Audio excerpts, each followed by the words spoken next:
All right, good evening, everyone. Thank you for joining us at the Planning Commission. Tonight, I'll get my agenda out, sorry. We'll start with roll call, and can we let the record reflect that all 5 commissioners are present?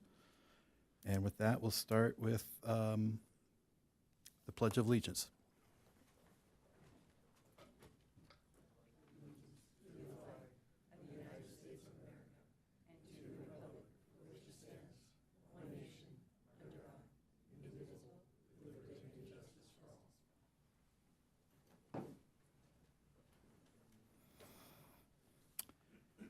All right, oral communications is an opportunity for members of the public to address the Planning Commission on items that are not on our agenda tonight. Each person will be given 3 minutes. I think we have one speaker. We do, and that's Molly Hintlian.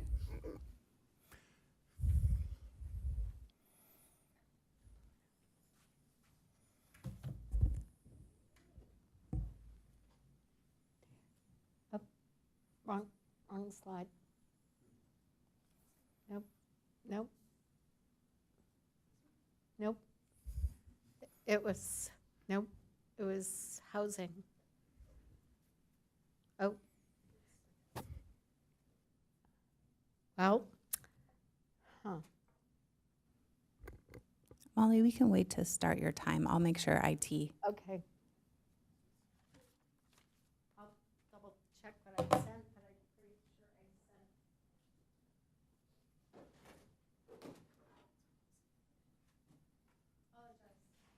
No problem, we'll wait for IT. Oh, here he is. Can you fix my computer? Are you down too? No.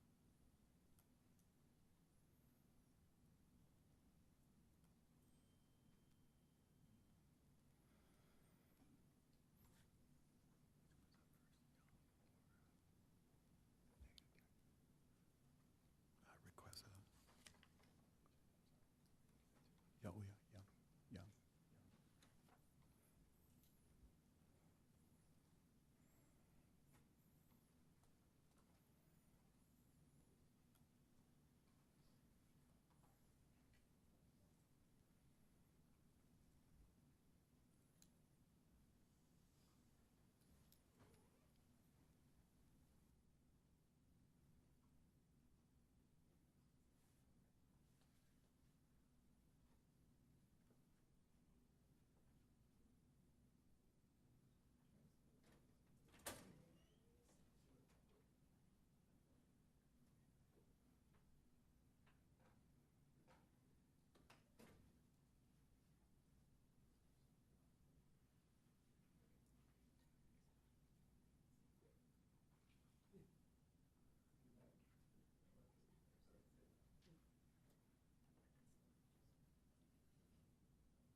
Maybe we could move to the consent calendar, and we'll come back to oral communications after that's set up. So we'll just a few minutes later, we'll come back to you, okay?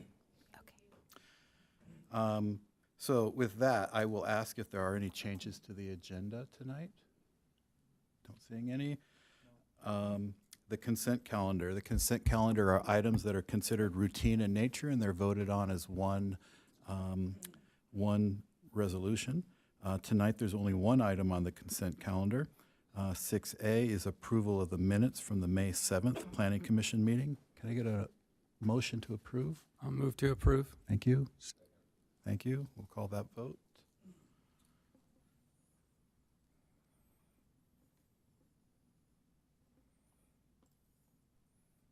Okay. Consent calendar passes 5-0.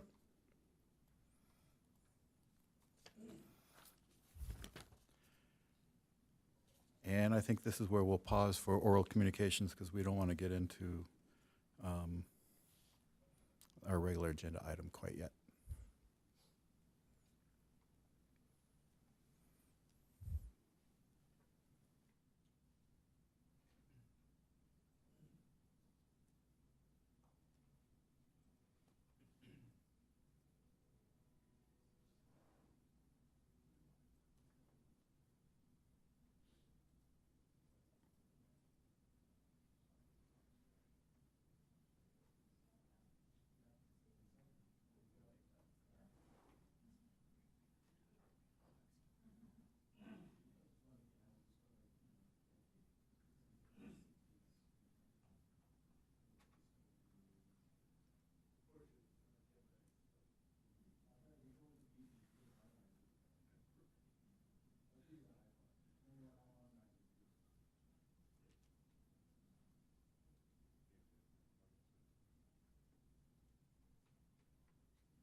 Okay, so we'll go on with our agenda. It sounds like you want to address the work plan as well, and we'll do this just before the work plan. Well, the item is interchangeable. It could be applied to work plan, so I'll just leave that. Okay, okay, thank you.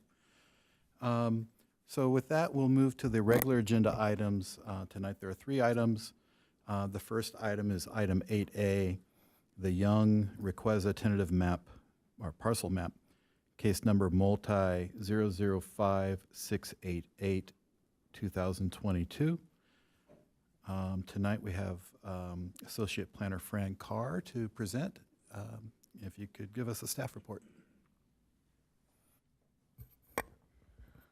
Okay, good evening, Planning Commissioners. My name is Fran Carr, Associate Planner, and tonight I will be presenting item 8A, the Young Requesa Tentative Parcel Map multi-005688-2022 for the 2-lot subdivision, temporary placement of a construction trailer, construction of a new single-family home on Parcel 1, with existing single-family home on Parcel 2 to remain, grading and site improvements within the Hillside Inland Bluff Overlay Zone. The project is located at a developed site at 728 Requesa Street in the Old Encinitas community. The project zoning is Residential 3 in the Coastal Zone, Special Study, and Hillside Inland Bluff Overlay Zones. The project's surroundings are developed single-family uses to the north, east, and south, and commercial development to the west. The project includes a request for a tentative parcel map for the subdivision of one 1.084 acre lot into 2 lots, and coastal development permit to allow the demolition of an on-site greenhouse structure, the temporary placement of a construction trailer, the construction of a new 1-story, 2,709 square foot single-family home with a 507 square foot 2-car attached garage, site improvements, and compliance with the local coastal program. Here is the project site plan and description of the tentative map. I've highlighted the project boundaries in red to the right and the proposed lots in green and purple to the left. The proposed single-family home is identified in purple within Parcel 1, or P1, and the existing single-family home is identified in green in Parcel 2.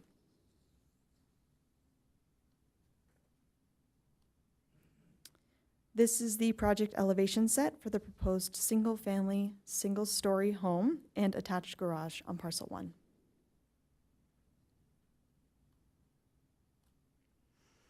As stated, the project requires a tentative parcel map and coastal development permit and Planning Commission review of the discretionary actions due to the location in the Hillside Inland Bluff Overlay Zone.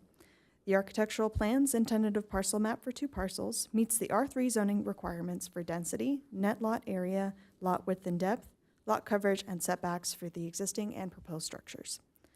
The project proposal is consistent with the goals and policies of the general plan. Access to both parcels is available through an existing recorded access easement to Sea Ridge Road, and all utilities are in place to serve the proposed development. No construction is proposed for the existing single-family residence on Parcel 2.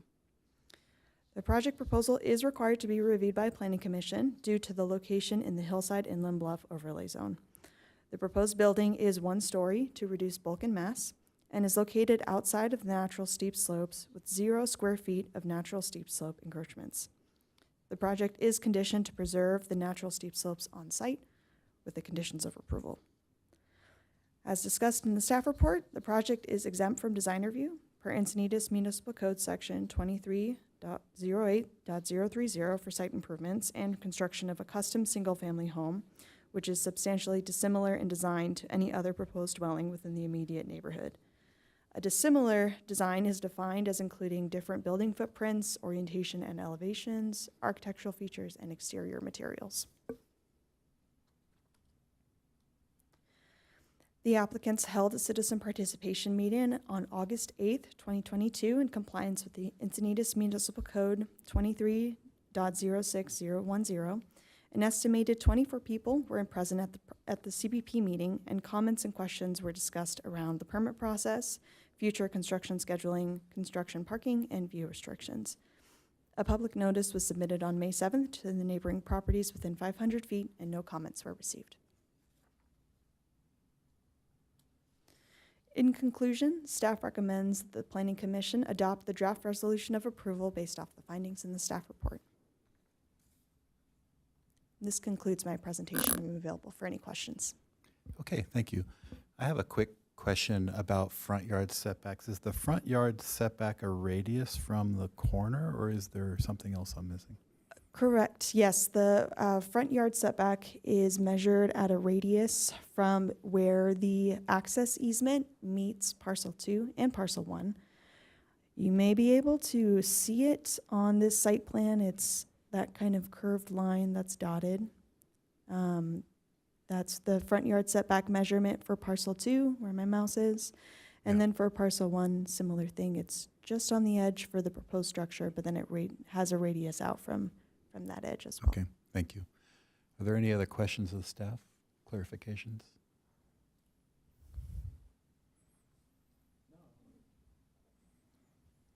I think this is one of the first ones where we've had a design review exemption, and I was curious to know if since this hasn't come up often, is this a very typical thing to exempt structures from design review? Yes, most single-family home coastal development permits are also exempt from design review because they meet the custom single-family home exemption. And so it's most typical for single-family homes. Correct, meet the custom home exemption. Okay, thank you. Bob? Oh, Bridget? Sure. I had a question regarding the lot split. It looks like each, the parcel when separated is roughly about half an acre each. After that split is done, if that split is done, can that be split again?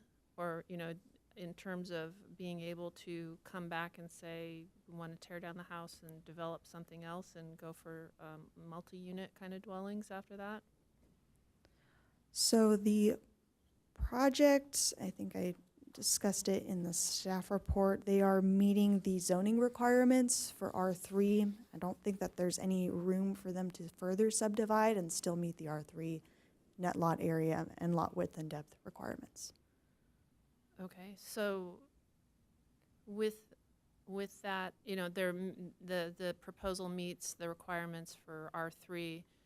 To do anything different would require a zoning change to that property then, if someone purchased the property and wanted to do something else? So to do a zone change to a lower dense or a higher The density higher zone? density, yes. Yes, that would require a couple of different kinds of permits to upgrade the zone change in that way. Okay. I have a question on parcel 2. That structure, is that the existing greenhouse? So the purple outline is the proposed structure. On the aerial here, you can see the greenhouse there. It's going to be in the same place on the lot for the most part.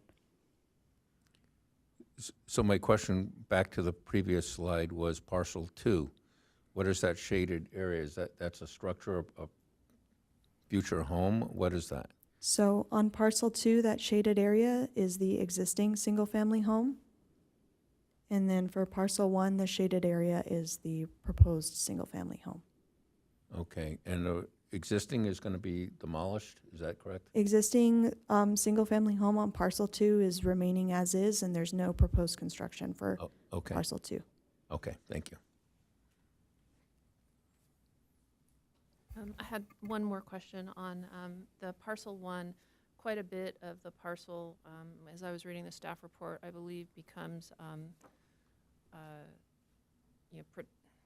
don't have the right term, but hillside, that protected hillside. What percentage of the lot is actually buildable, given that it looks like, at least on the parcel map that you're displaying now, like maybe 40% of the land is hillside easement? Not easement, but dedicated to hillside?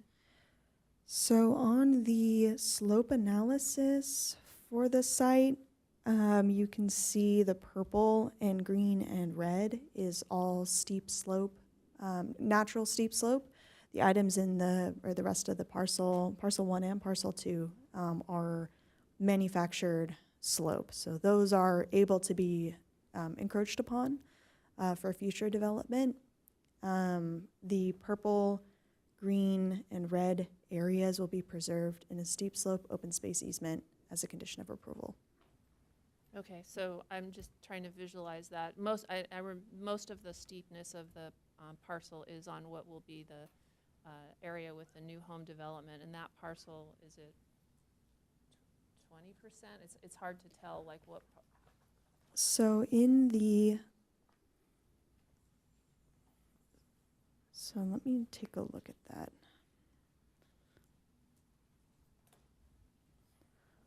So I can tell you for sure that the total parcel, the percentage of steep slopes is 11%.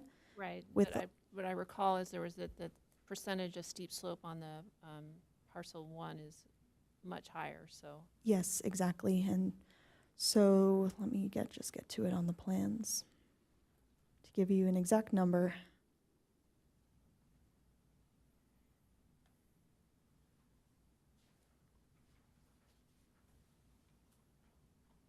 Okay.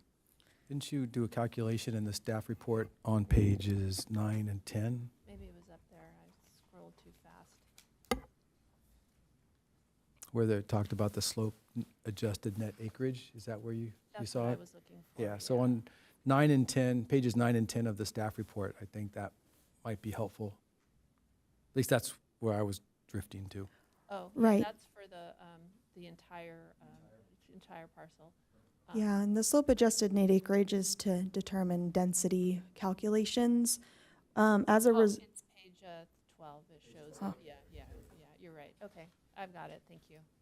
oh, here we go. Yeah.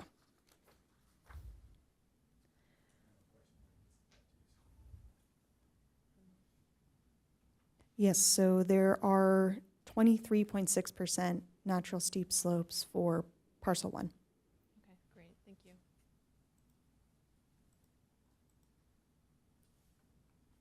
Okay, I just have a couple. So first off, my understanding is, and just clarification, this came before us because we're at 11% and not 10% in terms of the slope. Is that correct? So if this would had 10 or less, we wouldn't even see this come to the Planning Commission. But because of the slope calculation is 11, that's why it comes before us? That's correct. Okay, and that's consistent with even the coastal development permit and the inland slope overlay. We would not have seen this if it had been less steep. Yes, that's correct. Okay. Let's see, the next question I have is on page 6 of 101. Explanation of the project performance. It talks about the gradient and things like that. But it also talks about the western portion of this project site will be conditioned to be placed into an open space easement for the preservation into perpetuity. So who monitors the open space after the easement is created, and who's responsible for maintaining the open space going forward? The open space easement is a document that's recorded to the benefit of the city. Mm-hmm. There are no maintenance requirements within that easement document. However, the city can enforce that easement if there are anything constructed within the open space easement. So last week we had the Ocean, or 2 weeks ago we had the Ocean Bluffs project, and the property, it was described that the homeowners are responsible because of the lot went all the way down to Encinitas Boulevard. And it was the lots that were on the northern portion, and that was going to be put into an easement. But those homeowners are responsible to maintain that. Is that correct to assume here, Andrew, that Yeah, that's if I the could case just here? add, so that the easement from from a couple of weeks ago with the Ocean Bluff project was actually a conservation easement. Okay, So there's actually a third-party monitor that also, as part of that HOA, right. that monitors that site. Open space easements are different than conservation easements like Oh. the Ocean Bluff project. All right, well, I appreciate the clarification. Thank you. Okay. Let's see. On page 9 of 101, under the subheading tentative subdivision map, second sentence reads, therefore, under the existing zoning, the 1.024 acre lot, is that supposed to be net acre lot? Because the lots, isn't it bigger than that? And then after you apply the setbacks, it gets smaller? Because right below it in the chart, under slope adjusted net acreage, you see gross lot area of 1.084. And yet in the tentative subdivision map, it's a 1.024. Is that just a typo and should be 84? Yes, it is a typo. It should be 8.4. Okay. And then on page 10 of 101, there's lots of references to GeoPacifica, who, as I understand this, it says here in the last sentence of the geotechnical first paragraph, that GeoPacifica, the city's third-party consultant, reviewed and concurred with the findings. Where can I find the GeoPacific report? Is that a link? It's part of the staff report, or how can I review that? So GeoPacifica is a reviewer in our review process. Right. So their review of the project is like with approving the review without any further comments. So there's no official memo released from GeoPacifica. But they reviewed the geosoils report and wrote you a memo, or just called you up and said, I'm just trying to find a chain. So we're relying on a third-party company to review the applicant's report. And so do you have things on file that support that statement? Yes, we have the confirmation from the consultant that they've approved the review with no further changes to them, to the Okay. report. They don't show you any calculations, they don't show any, they just send you a letter?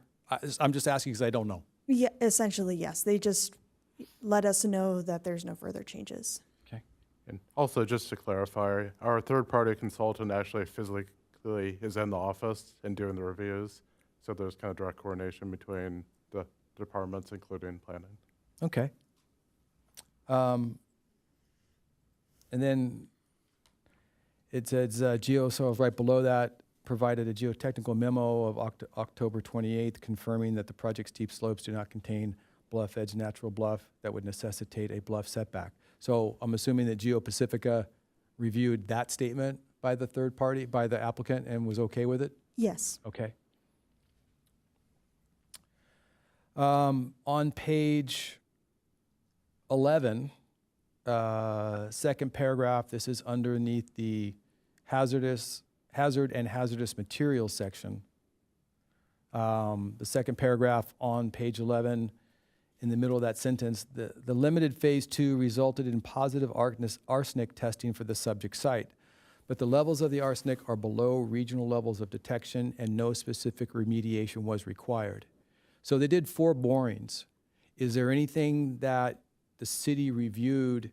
So my questions are, are you okay with just the 4 borings, or did our consultants look at the site and suggest possibly more borings, especially when a toxic material came up?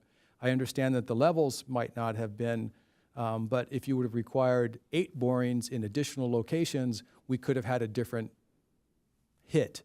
So did our third-party consultant review the phase 2 plan and determine that the 4 borings were enough? So the phase 1 report is limited in scope to looking at what's on the site existing and making the best recommendation that they can for both testing and borings as well. So obviously we're- the phase 1 report suggested 4 borings. They did the 4 borings, and the test levels for arsenic came up below requirements. So is it safe to assume that our consultant, I'm assuming in this case GeoPacifica, reviewed the phase 1 and agreed with the phase 2 plan to just do those 4 borings?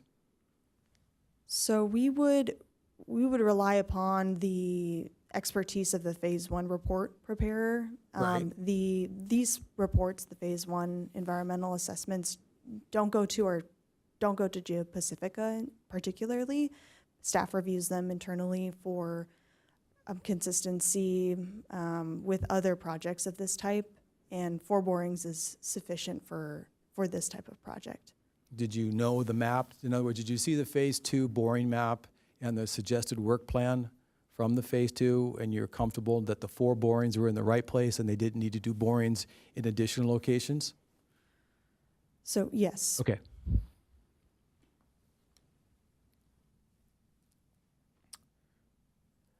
This is more a question of clarification. Again, on page 12, right below it, we just got to this with the other commissioner. So all slopes greater than 25% in gradient, we're at 23.6. What would have been the trigger if we would have hit 25? Is there, because we're pretty darn close. Is there anything that happens if it's over 25 or 25.1? So the all slopes greater than 25% in gradient, that last row on that table is just relating to what's on the site right now or what's proposed to be on the site for parcel 1.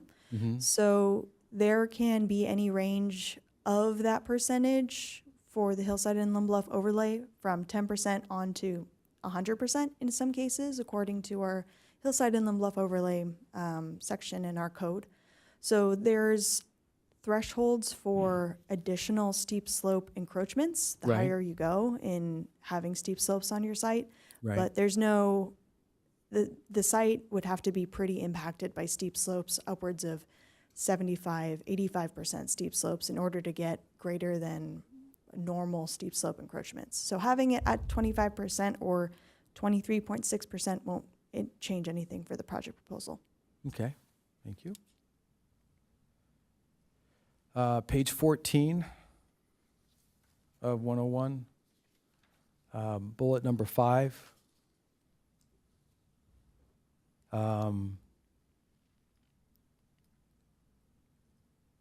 Let's see. So my question here is this statement consistent with the earlier statement? This is the first sentence. Is this statement consistent with the earlier statement about the coastal scrub in the area that need to be avoided? So I believe there was a statement, and I probably should have noted that. I guess I could do a Control F for CSS. Coastal sage and scrub. There is coastal sage and scrub on the slope, which is needs to be protected. And you identify that it needs to be protected during construction, but then the sentence says there's no sensitive habitat on the site. So there is no sensitive habitat on the site. Okay. There is coastal sage scrub protected in a biological open space easement adjacent to the property to, I But think- not their property. Correct. Okay. That's probably, I just conflated that. Okay. And, so the commissioner also mentioned the potential of two things happening on the site. So each lot would be eligible under the current code for an ADU. Is that correct? Correct. Okay. Under SB 9, would they be able to do a lot split? For parcel 2, they could do a lot split. For parcel 1, because of the presence of a steep slope open space easement as a condition of approval, Right. they would not be eligible for SB 9. So SB 9 on parcel 2, they could do an urban lot split per, So for parcel 2 would not be eligible. Okay. Sorry, I'm mixing them up. yeah, well, let's just pull the map up. Let's pull the map up. Okay, here we so go. parcel 1 has the steep slope open space easement, would be ineligible for SB 9. Okay, Parcel 2, with the existing single-family home on there, would be eligible for a SB 9 application. right? There would be additional requirements for preserving the existing unit Right. on the site, which could be difficult because of the way that it is located. It's right in the middle, so there's not really enough space for another unit or an urban lot split, I would say. Right, so under SB 9, they have to maintain the original unit to be able to, and that would be hard to do. Okay, so it's eligible, but it's practically, practically it probably can't happen. We would have to see a unique site plan for it, I think. Gotcha. Okay, thank you. That's it. Okay, thank you very much. I believe the applicant is here, and if you'd like to address the commission, you have 10 minutes.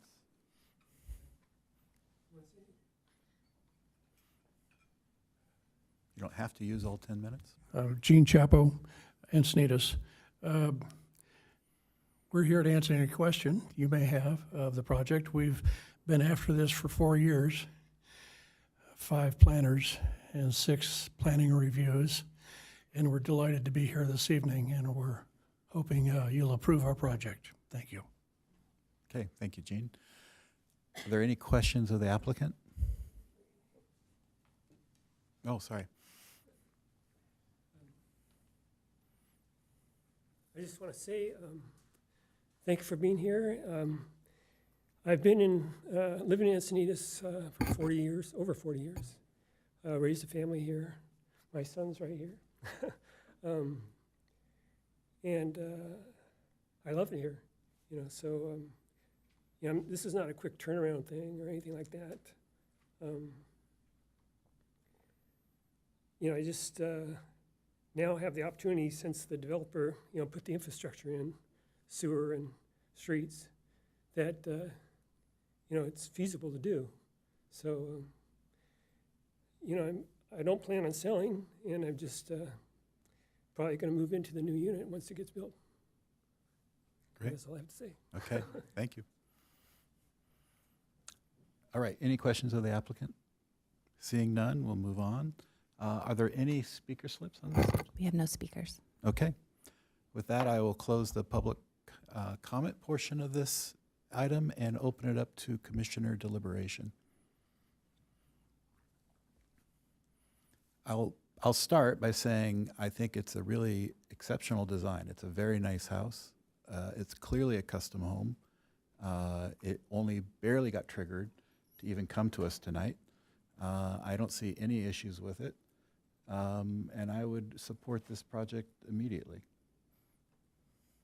Yeah, I definitely agree. It's nice to see a proposal come in front of us that checks off all the yes boxes entirely. That was refreshing.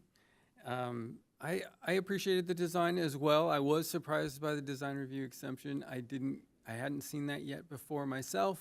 And so to see the language actually in black and white was a little bit, I don't know, I didn't know necessarily, yeah, it was, thank you, it was informative. It just, I guess for me, it just drew questions in where are these lines exactly, and how, in defining that, because everything is dissimilar at some point, or everything is similar at some point. And anyway, I did appreciate this project. I thought it fit well within the community, and I too noticed that the setback with the radius, and I don't think that necessarily has any negative impact on the project. So yeah, I would be happy to see this move forward.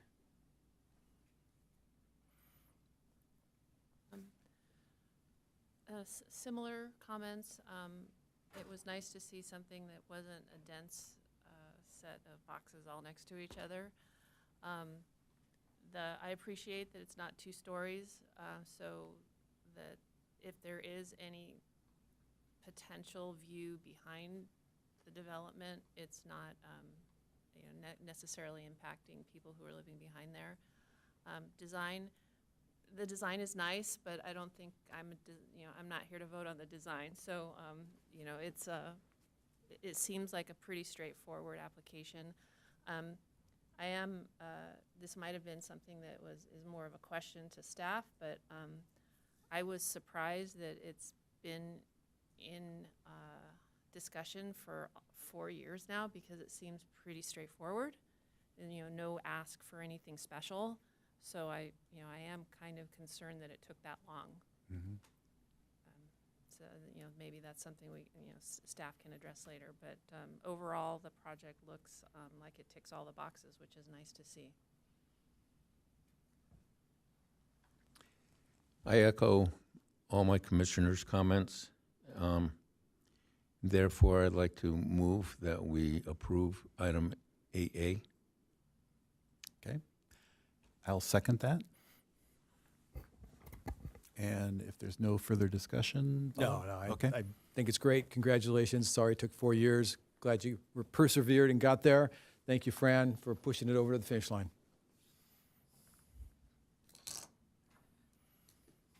And that looks like that passes 5-0. So we look forward to seeing your house come up.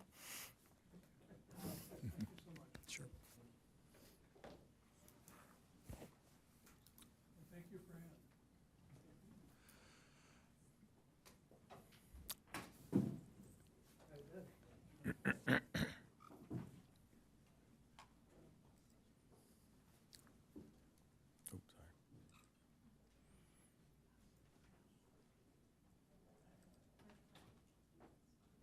Okay. All right, we'll move on to item 8B, which is the Lake Drive storm drain improvements, case number multi 007708, 2024. With my apologies, Kaipo, the associate planner, will present.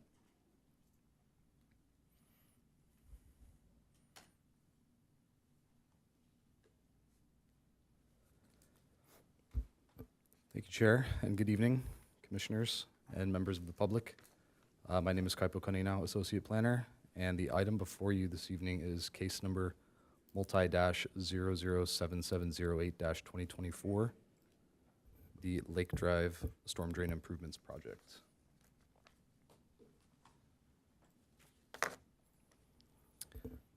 The proposed project occurs on two parcels. The first parcel is the Lake Drive project site, which is the northern property outlined in red. This property is zoned R3 and is located within the Scenic Visual Corridor, Hillside Inland Bluff, and Coastal Overlay Zones. The second parcel is the Manchester Avenue project site, which is the southern property outlined in red. This property is located within the Ecological Resource Open Space and Parks Zone. Special purpose overlay zones include the floodplain, Scenic Visual Corridor, Hillside Inland Bluff, and Cultural Natural Resources overlay zones. Additionally, this parcel is located within the Coastal Commission's appeal jurisdiction of the coastal zone.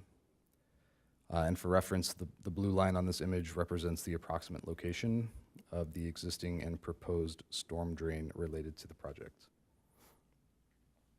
And here's an additional map and photos showing both project sites associated with the project. For reference, the existing and proposed storm drains are operated and maintained by the city, except for the portions within the Interstate 5 right-of-way, which is operated and maintained by Caltrans. Some background related to the Lake Drive project site. In 1975, the Cardiff Sea Village development was approved by the County of San Diego under map number 8067, which included the installation of a storm drain at the top of Lake Drive with an outlet into the adjacent canyon located on the Lake Drive project site.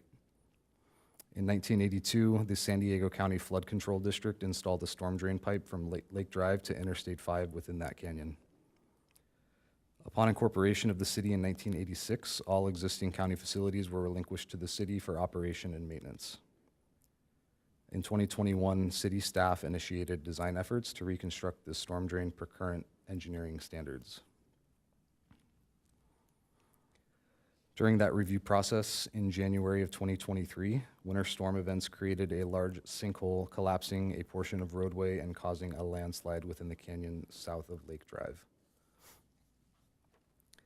These events required an emergency coastal development permit, which was issued on February 23rd, 2023, for the repair of Lake Drive, replacement of 140 feet of storm drain pipe, and associated repairs. This work was conducted by the city from February 27th through September 27th of 2023. Heavy rainfall in late January and early February of 2024 resulted in substantial sediment accumulation within the storm drain system in the canyon between Lake Drive and Interstate 5, causing pipe failure and subsequent flooding, damaging multiple properties within the Cardiff Cove community, located just downstream from the Lake Drive project site. In response, a second emergency CDP was issued on February 22nd, 2024 to construct a temporary above-ground pipeline with approximately 1,200 linear feet of 48-inch high-density polyethylene pipe through the canyon. Additional work included construction of storm drain riser inlets, desilting basins, and erosion and sediment control BMPs to prevent further erosion within the canyon, as well as sedimentation downstream in the drainage system. As shown in previous imagery, the storm drain pipe beginning on the Lake Drive site outfalls onto the Manchester site. The infrastructure related to the Manchester site was constructed in the early 1970s as part of the Cardiff Cove subdivision, which includes a concrete head wall that conveys water flow to the San Alejo Lagoon. As shown in the image on screen, sedimentation can cause backups of stormwater drainage. For reference, the stormwater channel beyond the head wall is within city right-of-way and state-owned property and located on the south side of Manchester Avenue, south of the Cardiff Cove development. The following items are included in the proposed scope of work within the Lake Drive site: the removal and replacement of existing failing storm drain infrastructure. The existing corrugated metal pipe will be replaced by 1,730 linear feet of 48-inch diameter reinforced concrete pipe and associated appurtenances from the curb inlet along Lake Drive, westerly through the canyon to Interstate 5. Additionally, construction of engineered detention basins to meet current drainage standards, asphalt overlay of an existing access path from Lake Drive, construction of a 14 to 16 foot wide DG trail and access route for maintenance purposes, to permanently allow for an energy dissipator and piping which were constructed in association with the emergency CDP issued in 2023, allow for the removal of the temporary above-ground pipeline constructed in association with the emergency CDP from 2024, and allow for a temporary staging area and trailer during construction. The scope of work related to the Manchester Avenue site includes the allowance of ongoing regular maintenance and removal of sediment within the 100-foot-long channel as needed. The proposed project requires the following permit types. A design review permit is required for the construction of stormwater management infrastructure, grading of slopes, encroachment into slopes exceeding 25% grade, earthwork quantities exceeding 4 feet of fill and 8 feet of cut, and landscaping improvements, including proposed revegetation and restoration of disturbed project areas, utilizing hydroseeding and plant species within the Diegan coastal sage scrub palette, all of which are native. A use permit is required for the construction of an essential utility within the ecological resource, open space, and parks zone pursuant to the municipal code's zoning use matrix. And a coastal development permit is required to authorize a construction staging area and 1 temporary construction trailer on site, which are to be removed after construction is complete, as well to demonstrate project compliance with the city's local coastal program. The proposed project requires environmental analysis pursuant to the California Environmental Quality Act, or CEQA. A mitigated negative declaration was prepared for the project. The M&D identified potential significant impacts related to biological, cultural, and tribal resources, as well as geology and soils. Specific mitigation measures are implemented to avoid or mitigate the potential significant environmental impacts to below established levels of significance, and a draft MND was prepared and circulated for a 30-day public review period. Mitigation measures are outlined in the Mitigation Monitoring and Reporting Program for the project. The project would not result in significant environmental impacts with the incorporation of these mitigation measures. The final M&D and Mitigation Monitoring and Reporting Program are included in the project agenda package. A citizen participation program meeting was held on April 25th, 2022, where 5 members of the public were in attendance. An additional public outreach meeting was held on December 16th, 2024, where 13 members of the public were in attendance. At both meetings, those in attendance were generally in support of the project. At both meetings, several questions were raised about the overall scope of the project, construction methods, environmental concerns, financial cost, and overall effects of the project. City staff attended both meetings and were able to respond to all questions and concerns brought up by members of the public. The draft mitigated negative declaration was circulated for public review from November 6th, 2025 through December 8th, 2025. In total, 4 comments were received. 2 comments were from public agencies, the California Department of Water Resources, and also Caltrans. 2 comments were received from members of the public and included concerns of potential disturbances to sensitive areas and restoration of landscaping in any disturbed project areas. Staff responded to all comments, and the full correspondences are documented in the final MND. And notice of this public hearing was mailed to all properties within 500 feet of the project sites, and no comments were received during that time. So with that, staff recommends that the Planning Commission adopt the draft resolution of approval and mitigated negative declaration based upon the findings in the staff report. And that concludes my presentation. Staff is available for questions, including Senior Engineer Ben Stryker, as well as representatives from the design consultant and environmental consultant firms. Thank you, Kaipo.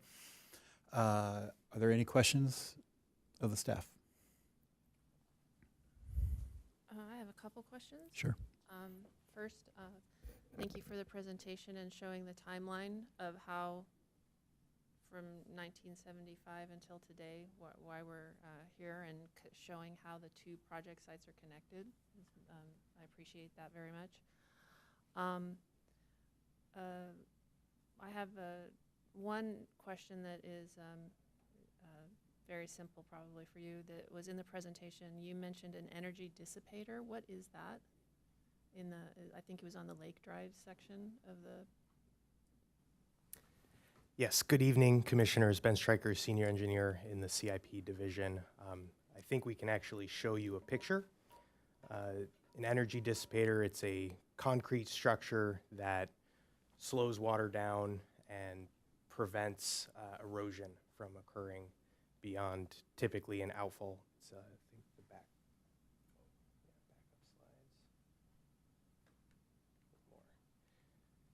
So, yeah, it's this concrete structure in the right photo. The pipe outlet is just behind that concrete wall, so flow that comes down that hill shoots out of that pipe outlet and hits the concrete wall, kind of killing all of the energy to prevent scour and erosion of the sand past Does it. that cause like sedimentary deposits when you're hitting? Minor, yes. Okay. Yeah. Okay, and then my understanding was that part of the pipeline is actually not under city control, and so do we know the condition of the part that's under Caltrans control? Are there any issues there? The portion of the pipe within the I-5 corridor we know is reinforced concrete pipe existing. The big issue with the pipe that was installed by the county in the 80s was that it was corrugated metal pipe, which we know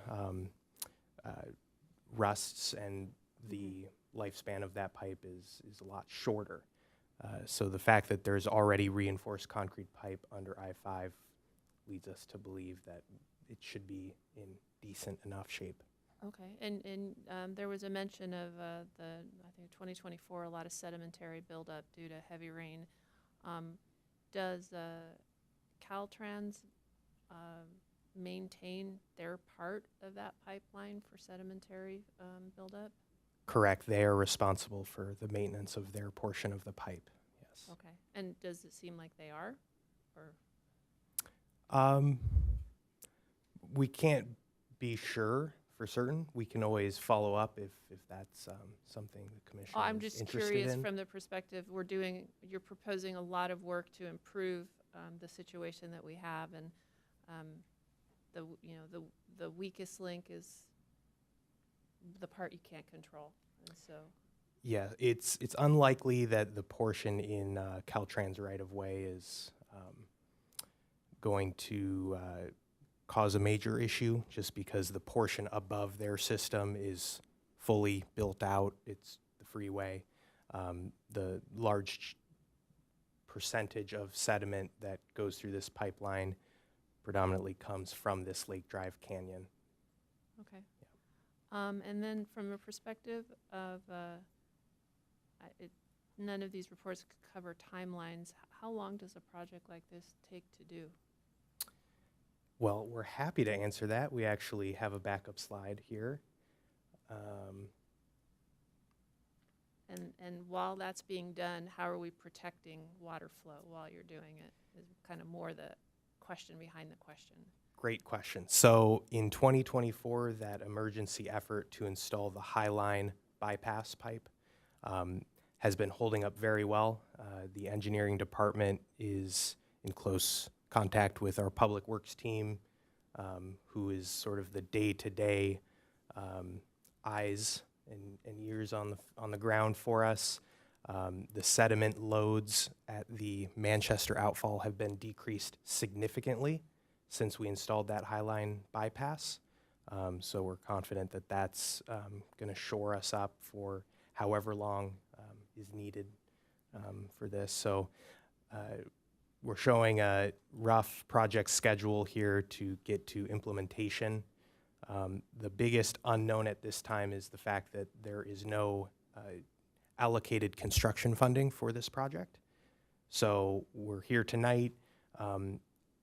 Staff is seeking grants from different state and federal agencies as they become available. As soon as construction funding is found or allocated by council, we would then initiate, as part of our requirements within this MND, if certified tonight, we have certain requirements to obtain regulatory permits through state Fish and Wildlife, the Regional Water Quality Control Board, and possibly a U.S. Fish and Wildlife permit as well. Working with those state and federal agencies takes time to obtain all those approvals, and then we would move to our typical sort of pre-construction and construction process, which takes a few months to get before council, advertise, select a contractor, bring it back to council for award, and all that stuff. And the reason that we're showing the regulatory permits after funding is found is those permits have annual fees that are applied, and unfortunately we are not exempt from those fees. So to be prudent, because we don't know the exact timeline on these, on the construction funding, we need to wait until we have a better idea of when we can get started out there. Okay, so you want all the funding before you start the permit process? Correct, yes.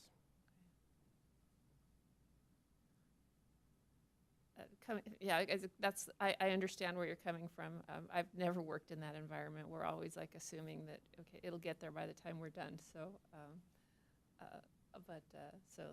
but basically after you have your permits, it's 12 to 18 months roughly until the pipeline is completed. Correct, yes. All right, thank you. That's all I have.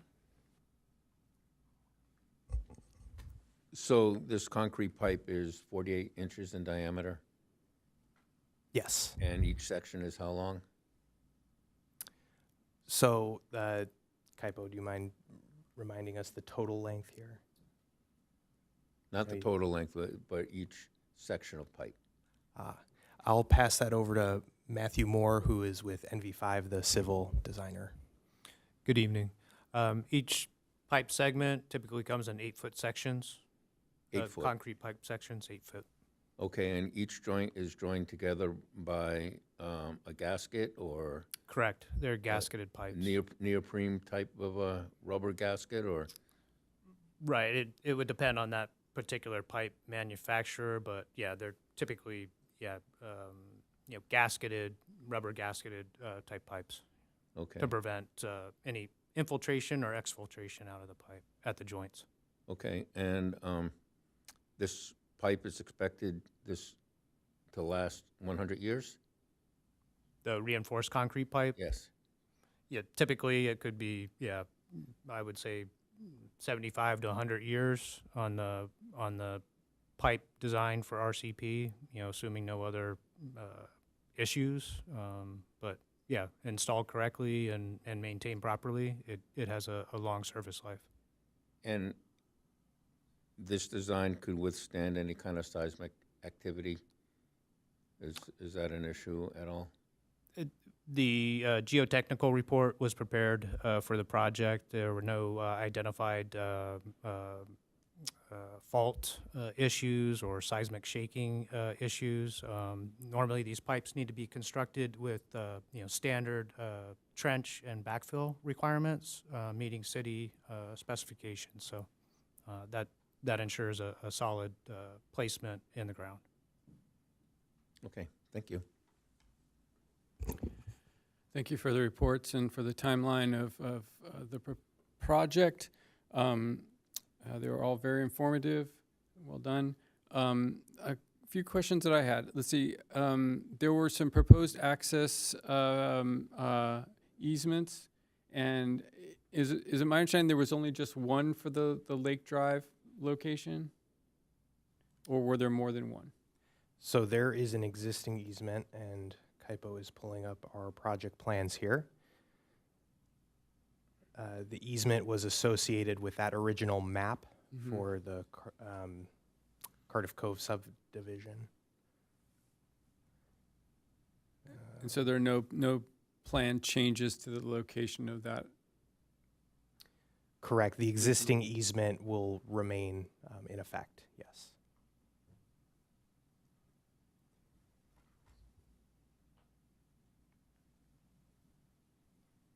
If you just want to pull it up, I can explain.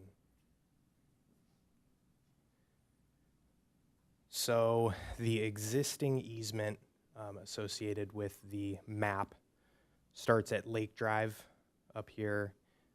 It's a very faint dashed line. It follows this access road coming down and goes into this detention basin.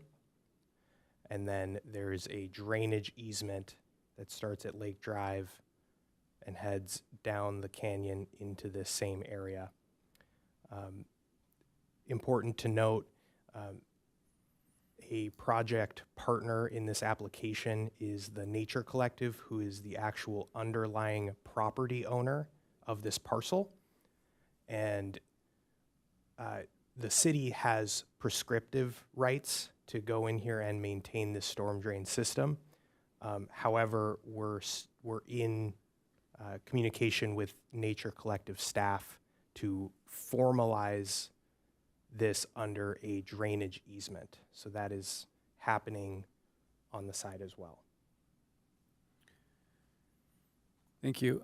So, and based on this map, some of the dark colored areas that follow the pipe down, those are areas where like staging will occur for construction? Is that accurate? The dark areas off of the trail center line here, these are associated with grading impacts. Grading impacts, based on the construction. And Precisely. You need yes. to get machinery in there. Yep. And could you tell me, when the project is complete, there will be a path that follows the pipe down? Is it essentially sitting on top of the pipe? For the most part, you can sort of visualize it top down on this. So the red line here is the storm drain, and then this sort of pathway through the center here. This will be the DG trail. So all of the inlet features at the surface of the pipe will all be adjacent to the trail. I see. And how wide will that DG path be once it's finalized? 16 feet. Okay. And it's to remain debris-free of any plants? Correct, yes. And part of the discussion and partnership with Nature Collective is ensuring we talk about maintenance of that trail.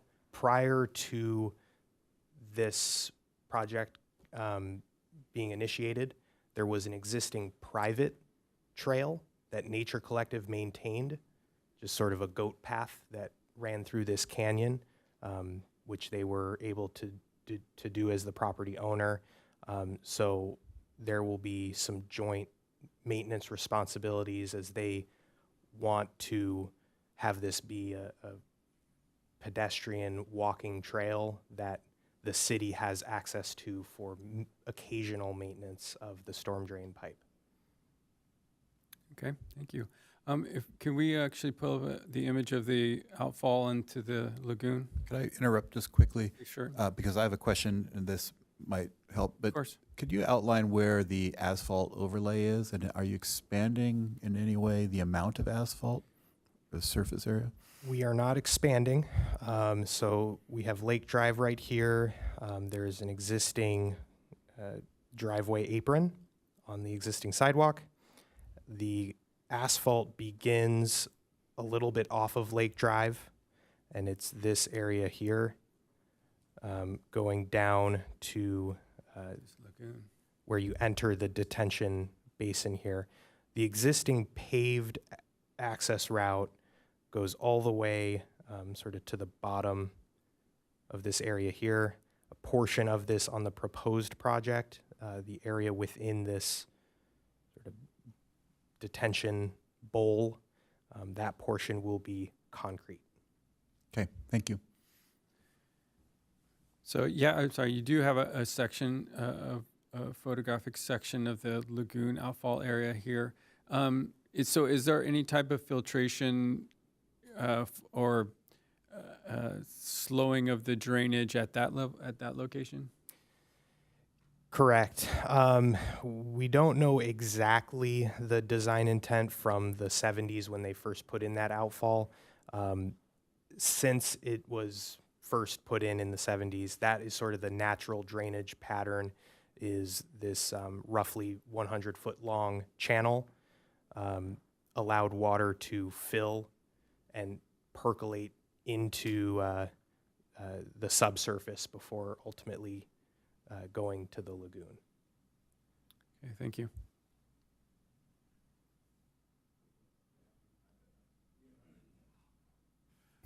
Okie dokie. All right. Real simple. Was there another route that was ever considered? Because this route was done back in the 70s. Did the engineering, is it best to follow the original plan, or was there ever a consideration of relocating the path? There was, yes, and I'll pass it off if Matt feels comfortable with that, or we'll pass it off to our Assistant Director of Engineering, Matt.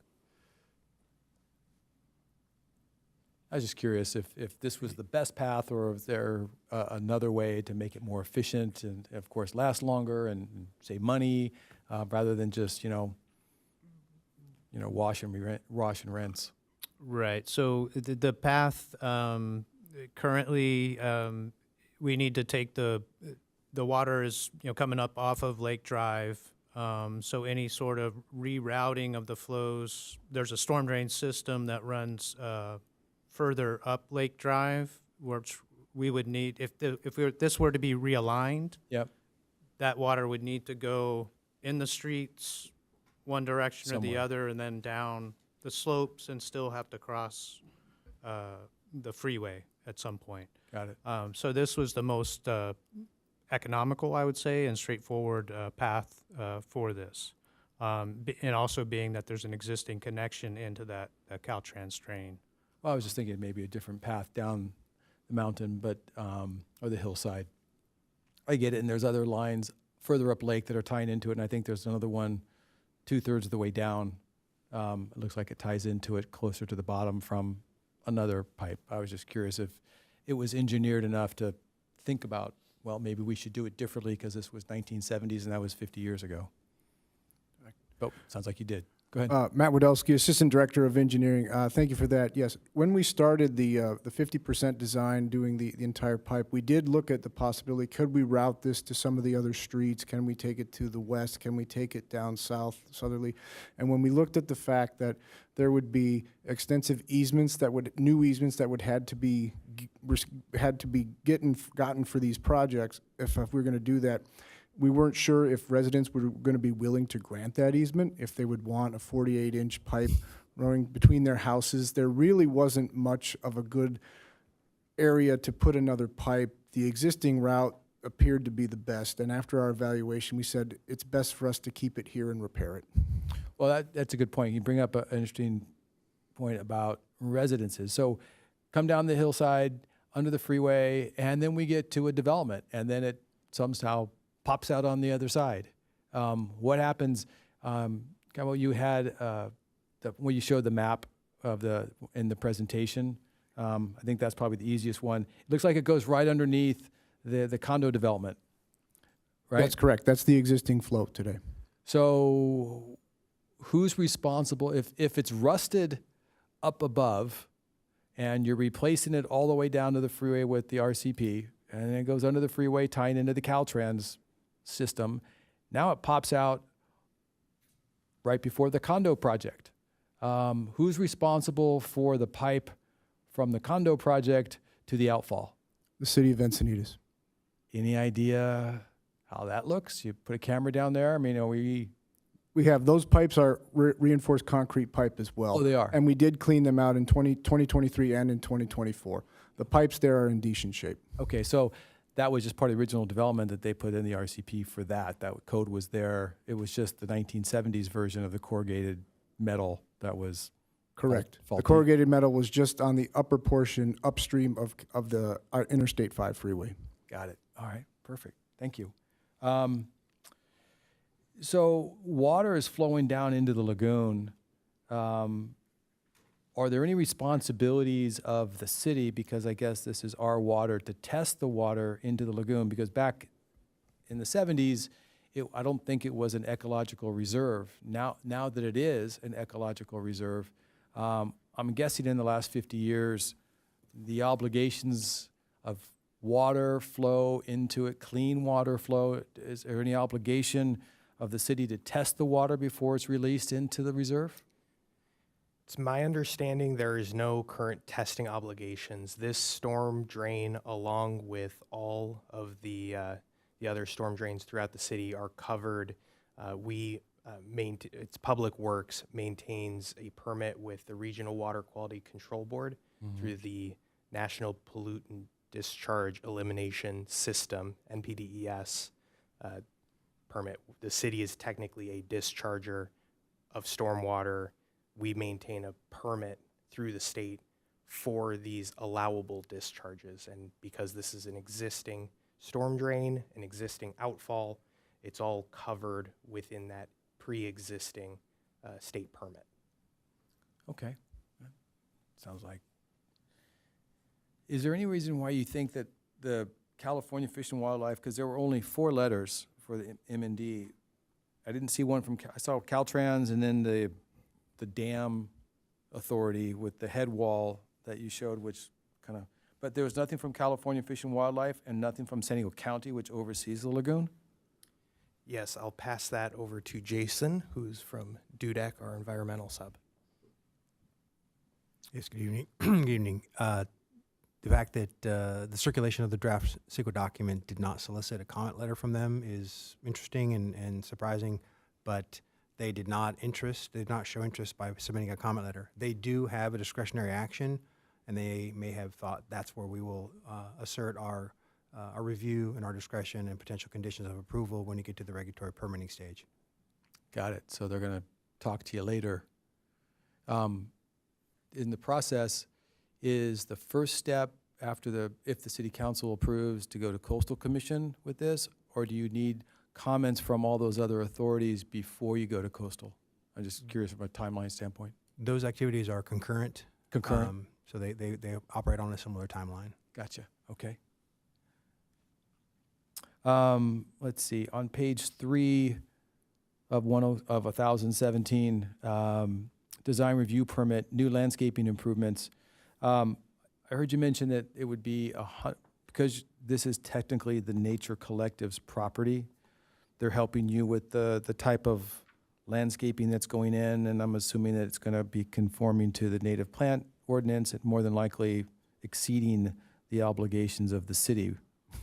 You are absolutely correct. And the landscaping associated with this project is tied to the specific mitigation measures that are in the M&D? In the M&D and MMRP. MMRP. Yes. But the Nature Collective you've had conversations with them, so we can be comfortable knowing that you've had that. Absolutely correct, yes. Perfect. Now that there's a reference on page 18 of the staff report, biological study, saying overall the project is consistent with the city's MHCP and would not have a significant adverse cumulative effects. Yay, number one. Number two, have we passed the MHCP?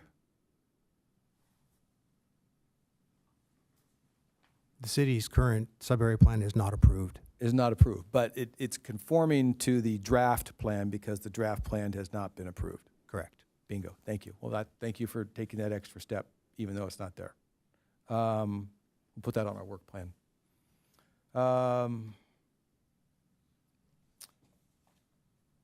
Let's see.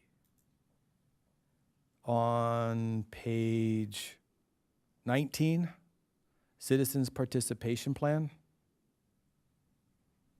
In the sentence that begins, comments and concerns were expressed verbally during the meeting. I think there's a typo on that.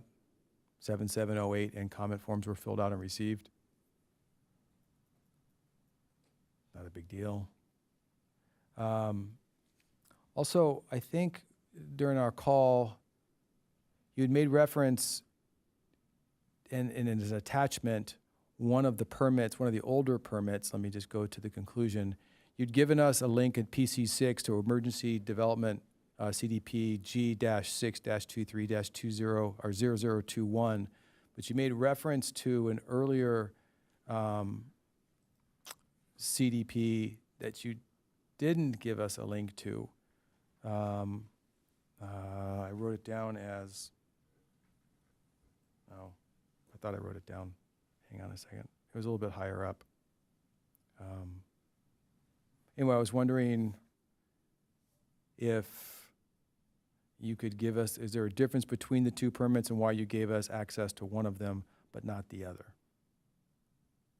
Do I need to give you the exact one? There's not really a reason for that. The second, it's on page 5 of the report, CDP 006953-2024, issued February 22nd, 2024. So I was just curious why you gave us one and not the other. Yeah, I'm not sure there's a reason. That one is a city-issued coastal development permit, so it is public record within the city's records and can be accessed. The one from 2023 was a coastal commission issuance, which, just for ease of access, was provided as an attachment. Well, I'd like to suggest that if you're going to reference a document and to give us access to those documents, it's just a simple thing. Make it a hyperlink. Maybe you don't have to make it as a PC, but if it just saves me a step to go and look at it in the future to try to find it. That's all. If you're referencing one, why not both? No big deal. Okay.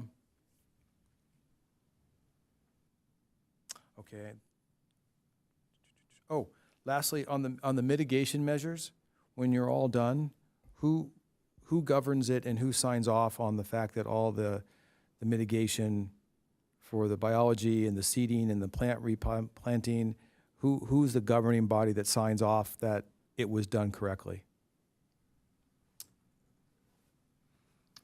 The restoration plan includes a performance and a monitoring plan that captures a 5-year performance requirement, and that is actually a contractual obligation the city will have. There'll be a body that does that reporting for the city, and then the city has that record to fulfill their requirement. It's also submitted to the agencies on an annual basis, so they can see that they have that their conditions of approval have been met. That's the methodology for implementation and long-term monitoring. So we're governing ourselves to make, and we're actually issuing we're issuing reports back to the authorities saying it's being done, we've looked at it, it's been done. And I'm sure the Nature Collective is going to have a lot to say about it too. But there'll be likely a commenting party, but yes, the reporting and the monitoring plan includes record of performance criteria, restoration, success criteria, and so forth. All those factors are reported and documented, and the city goes through a submittal process to the agencies. Thank you. That's it. Thank you. Good report. A lot to read. Okay, thank you guys. Appreciate your answers. Are there any members of the public to speak on this topic? There are no speakers. No speakers? Okay. We'll close the public comment portion and open it up to commissioner deliberation.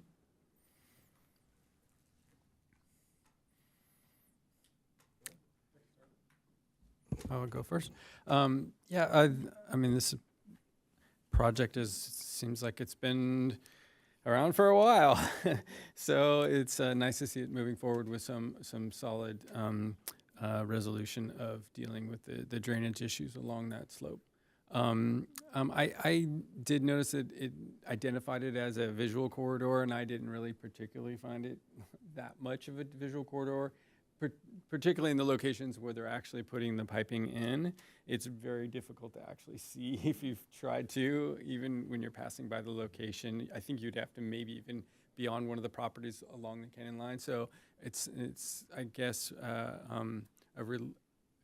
don't know what to say. There's not any public comment about the location as far as visual concerns, so that, I guess it's a bit of a relief, I suppose. So I didn't have too much concerns about it impacting that way. And as far as the use of the materials, they seem to be the most relevant materials today, and should last us a long time.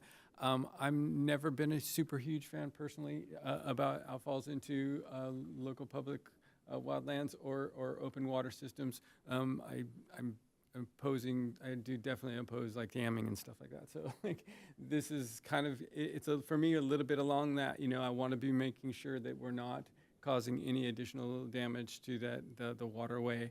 And then I do have confidence definitely though in staff in the city in making sure that that's not occurring. So they didn't have a lot of knowledge necessarily yet about what that necessarily looks like down at the level of the water. And so I think there may be some additional issues as that sort of unfolds. But as far as in the entirety of the project, I'm supportive.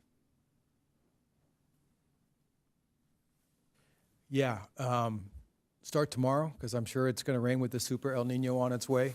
You guys better have your buckets ready, because if it rains a lot, you're going to be put under a lot of pressure, and it's unfortunate that it takes so long to get done. I would have hoped that the other agencies would have given you some sort of feedback as part of this process and not kind of go in blind. I don't think you are going in blind because you know them and you talk with them on other projects, so it's not like this is, your first dance with these guys. But it would be nice to have their comments up front so that at least we could respond to them in advance and try to save a few steps, and that might mean 6 months, 7 months. I don't know how the process takes, but it would have been nice if the county would have replied and the Fish and Wildlife would have replied, and then we could have addressed those issues as part of your discussions with them to facilitate a shorter timeline. I mean, I know we don't have the money, but look, this is an issue that was an emergency twice, and it costs a lot of money to fix emergencies. I'm sure there'll be more, just given the infrastructure. So I appreciate you guys doing the work. I appreciate your answers. You had all the answers tonight. This is a complicated, it looks simple, but it's not. And clearly 3 years to get done means it's kind of hard to do. So I appreciate it. Thank you very much. I would support as it's presented. Okay, any other comments? I'm supportive of it as it is. To Commissioner Whitaker's comment about outflow into the lagoon, I would agree with that, but it's been going on for many, many years. So if it's not a new thing, I think it is what it is. I'm comfortable with the answers to the questions. Obviously, they spent a lot of time working on it. They're the experts. I am also, as Commissioner Pendergrast mentioned, I'm disappointed that the review process with all the agencies takes so long. I just, the time to review it and approve it is longer than the time to actually build it, where you've got heavy equipment out. I wish there was a way that could be shorter, because this is well understood, and so I'm not sure why, but that's not what I'm voting on. So, but I'm supportive of the project. Good, thank you. One more thing, sorry, cut you off. I am surprised, generally speaking, to Brent's comment about the water flowing in. We have all these laws on stormwater retention on all these development sites, whether you're building a house, you have the bioretention things, but yet we can, as a city, under the permit that you mentioned, just flush into an ecological reserve without any obligations. In the last 50 years, the laws haven't changed that we have to at least do a bioswale. Now, It's like, really? We're making private families, private homes have to build these stormwater laws that are passed by the county and I think trickled through, but yet we aren't subject to that under this MERES permit that we have with the state of California directly into an ecological reserve. I just kind of somewhat flabbergasted that we don't have to have a bioretention basin for our outflow, and yet the person who was just here to build a a one-story house on a lot split has to have one. So those are the laws, but my concern over the environment and the fish and everything that everybody uses that for, that's a flyway, it's an amazing place. The Nature Conservancy's done an amazing job, and yet we can just, the runoff goes straight into it. But that's just me. Okay. With that, I'm going to make a motion to approve the project. And I'll second that. Okay, thank you. One more thing.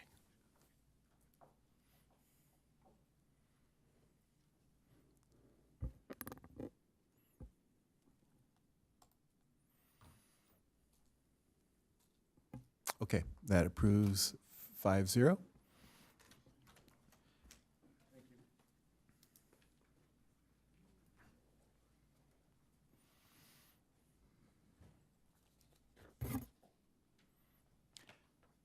Okay, Molly, did you want to do your oral communications now? Okay.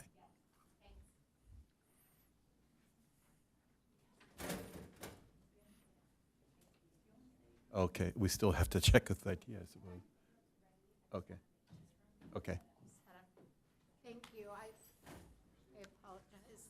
No, thank you for your patience.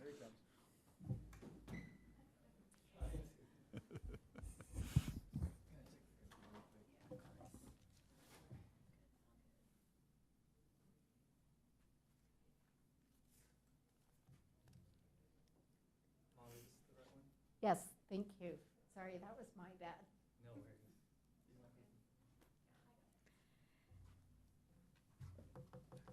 Good evening, Commissioners. Molly Hitland, District 2.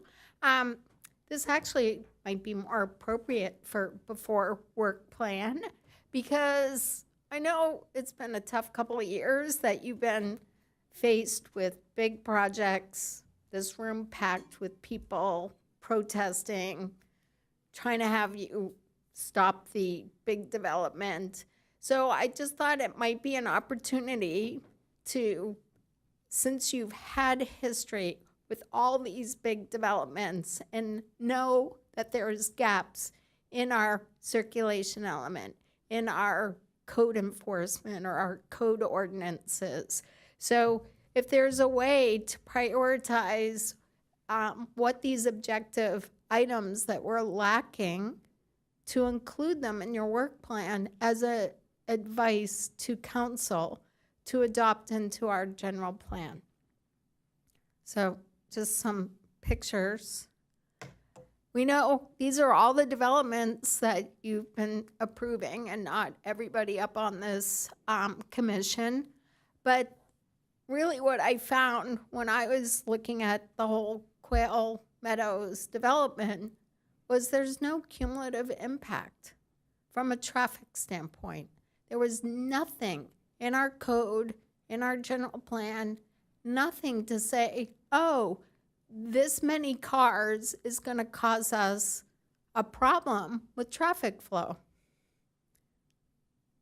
So I guess it doesn't show all the streets, but it was kind of a close-up. And this all came down from 2019 to 2021, and they started to become a reality 2022 to 2024. Oh, it did work. I have my fancy. Really, so I spent a lot of time looking at, because I live near here, but it's really a pinch point we're going to start seeing. Dos Lunas is underway. They decimated a whole hill, and it's mind-boggling. We lost that. And, you know, my biggest concern, Quail Meadows, last week lost its appeal with the Coastal Commission. And even though They said there's wetlands. There was some other, I haven't gotten the whole technical background. But the issue is the corner of Quail Gardens and Lake Drive, not Lake Drive, sorry, Westlake. This was taken on November 12th, 2024. So it's a visual reminder. This was just traffic coming from Encinitas Ranch and the various developments to get to school. So thank you. Okay, thank you very much. And again, appreciate your patience and coming to talk to us tonight. Our next item is item 8C, and I'll take a quick pause to see if does anybody need a break before we launch into this next item. And seeing no urgency, we'll move on. Item 8C is the Planning Commission reporting and work plan. Our fearless leader, Megan Openshaw, is going to lead us through it. Are there any, is this a staff report or is it just kind of a working session?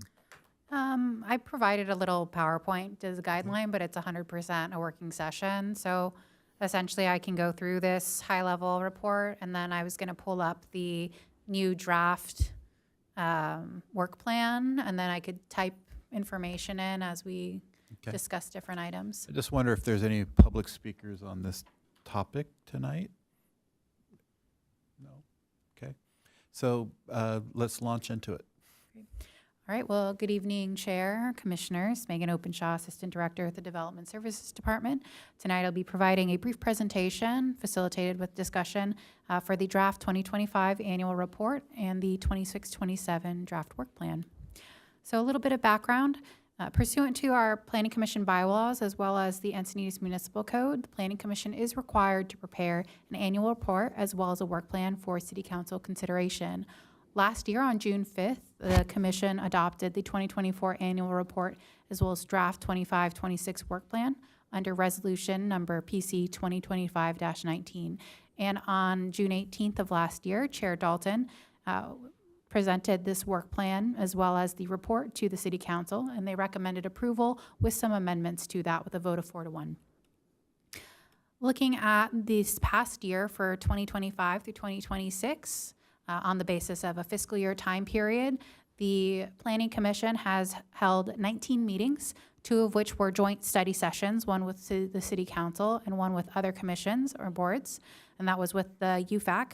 And then in addition to that, you had 17 regular meetings. In addition to that, the Planning Commission formed a subcommittee for the Dark Skies Ordinance and reviewed a total of 5 legislative matters. In addition to that, the Commission reviewed 32 discretionary projects, one of which was appealed to the City Council, and the Council upheld the Commission's decision with that item. Looking into last year's report or work plan, there was broken into a couple of different segments, which was current goals, then as time permits, and then long-term goals.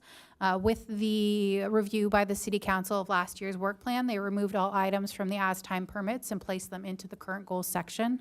With that, these are some of the items, and I'll go through a couple of slides, where we are in terms of status as well as what the next tasks are. So for the most part on some of these items, such as native plant ordinance, we are currently completed. You've reviewed that item and provided recommendations and approval to the City Council. Omnibus Code cleanup is an ongoing staff item that staff is currently working on and intends on bringing back to the Planning Commission this year. For AB 2011 and SB 6, this was assessing the municipal code implementation measure as well as the objective design standards. You reviewed and approved that item with recommendations on April 16th of this year. In addition to that, the resource management plan update, this is scheduled to be coming to you on June 4th of this year. So soon to come shortly before you. Looking into the next page, the Cardiff Twin Home Lot Variance request. This is similarly being worked on in conjunction with the Omnibus Code update. So that should be coming to you this year. Related to the preservation of open space task, that was an item that the Commission had recommended, provided some clarification on what that ended up being. after discussions with the director of the department, there was a decision that and determination that it would align with the city council's annual work plan goals. That is goal 4.1D, and that's as part of the private development permitting process, seek partnerships for the inclusion and preservation of open space. This is an item that's considered complete on that item, as it's ongoing business that projects continually require that are located within certain zones to have open space easements and dedications for these habitat and open space areas. So the next item is the general plan review, as well as recommendations for identifying objective requirements and design standards to protect the community's character for council review. That item has not been started yet. There's the citizen participation program to make modifications requiring the timing of the CPP meetings that shall occur. That item has similarly not been started. There are still discussions related to the public hearing requirements, specifically for housing development projects, which in HCD's interpretation, those meetings do count as one of the public hearing meetings. So with that adds a little bit of a layer of complication, and we're seeking guidance on that item. The next item is the Dark Skies Ordinance. The Planning Commission did form a subcommittee for this on November 6th of last year. And then the 3 long-term goals that were included in the work plan included the land use element update, a larger zoning code update, as well as to increase affordable housing. And those items are still not started, or oops, I did not mean to write completed. That is supposed to, all 3 of them say not started actually, but that was a typo on my part. And with that, I'm open for discussion, questions, and I can also bring up the work plan draft. Thank you, Megan.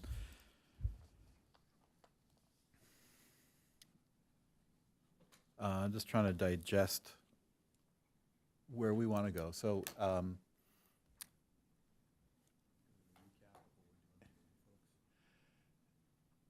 wasn't that a recap right there? All right, so we're looking at items that we think should be on a work plan. We can divide them into 3 categories. You know, high priority, medium priority, low priority.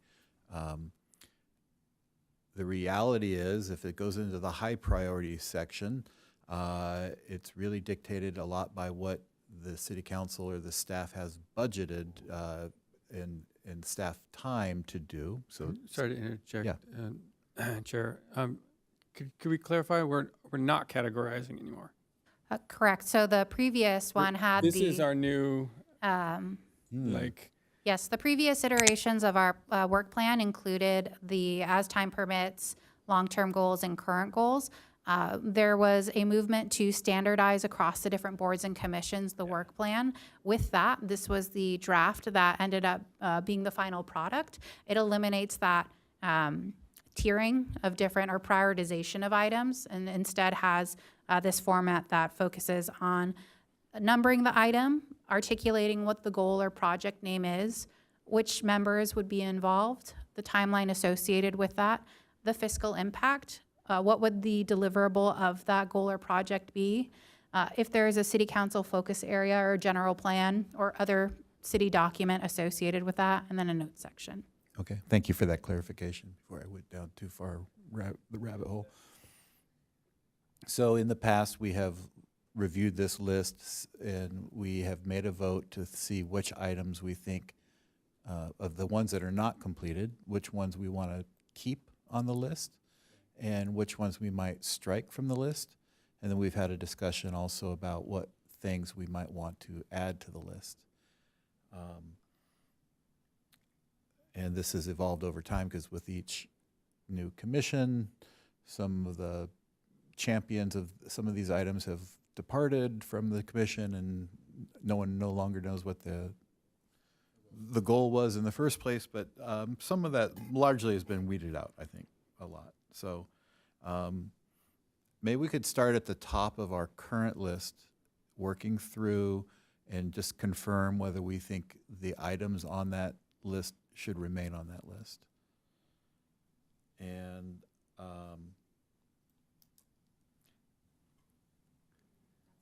So Megan, are we on page 13 of the staff report, which is the old? Okay, so we can start Yes. there? All right, so native plant is done, we scratched that. The omnibus code cleanup is ongoing, and that's gonna come back at some point. Correct. That's good. The assembly bill is completed. Wait, before we leave that, Council Andrew, you mentioned last week SB 8 versus SB 9. And that SB 8 is for residential, this came down to the lot split and SB 9. So we had Senate Bill 6, but we talked about a lot split tonight. I'm not as familiar with SB 8. And I'm only bringing that up because it's an assembly bill now. And do we want to keep an assembly bill update? Are there other laws that, or I know they're being passed all the time. There's the SB 79 on the transit-oriented development, and then there's going to be update to that, 687 and things like that. So maybe it's a macro question on laws. I think you probably are better off keeping it as a macro question, because if we were to put a specific bill number here, that bill could change over a weekend. And then all of a sudden, our plan is no longer. Right, and Okay. we would figure it out, we would modify towards it, but I think if the task would be more oriented towards keeping abreast of those types of things, whatever that category you want to look at, that might be better. So it'd be a category such as a subcommittee is formed over updates to new state housing laws. So as son of SB 79 is drafted, and Encinitas would probably Right. be included in the son of 79, that might be something that a subcommittee would be following and could bring back to the planning commission to discuss. As an educational Yes, aspect. Okay. that's right. Because I was going to say, all of these things that are state laws will be mandated that they will come to us whether we put them on a work plan or not. That's true. Right? So, yeah, I get it.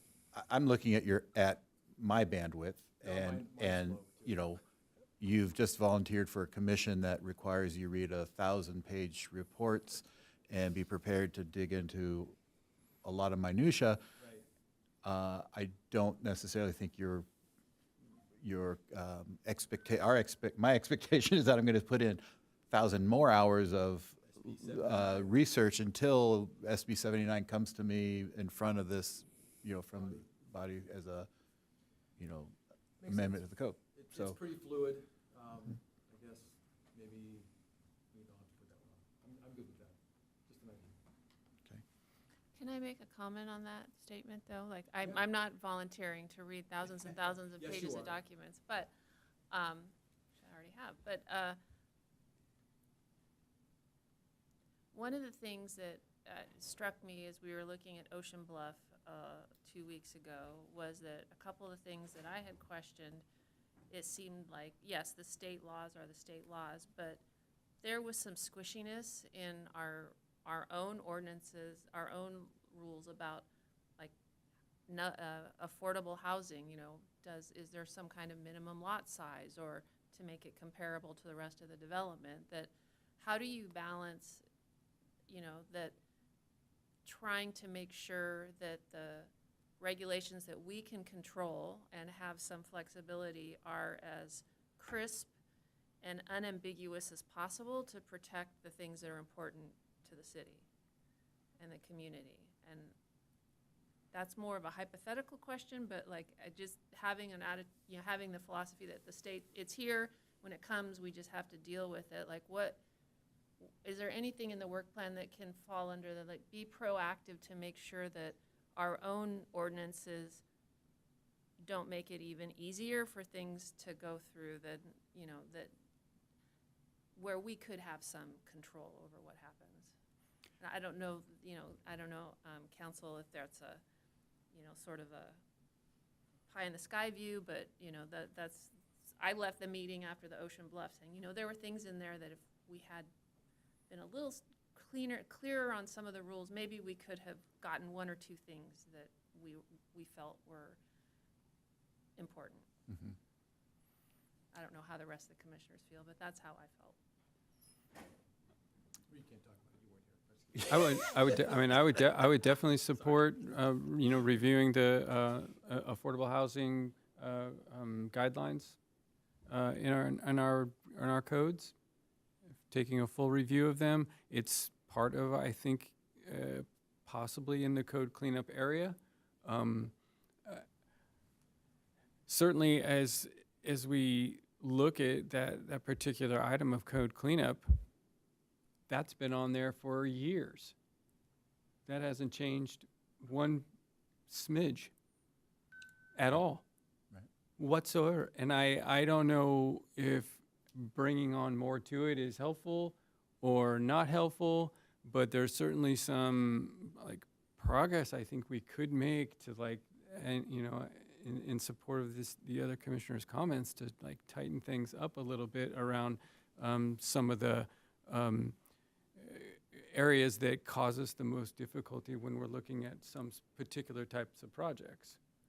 Yeah, and I felt that way also about some of the traffic studies and the data that was used to decide whether something was impactful or not. And I know, it was used off of, we used this data, which I went back and looked, is from 2002. And, there are all these things that, yes, it is, the numbers are what they are, but to, public comment earlier, and my questions about how we evaluate, check off on safety, it was the fire department can get their truck there.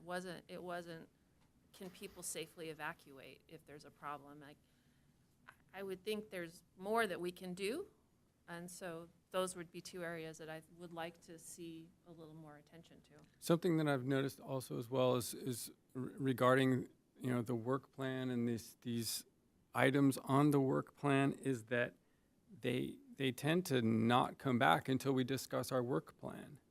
So I would be supportive of. I've just noticed that. So I would be supportive of it being agendized, and so that we can have discussions when we complete review of projects that are difficult, and so we can talk about specific items that might draw out aspects that need to be addressed to facilitate that process for us as a commission.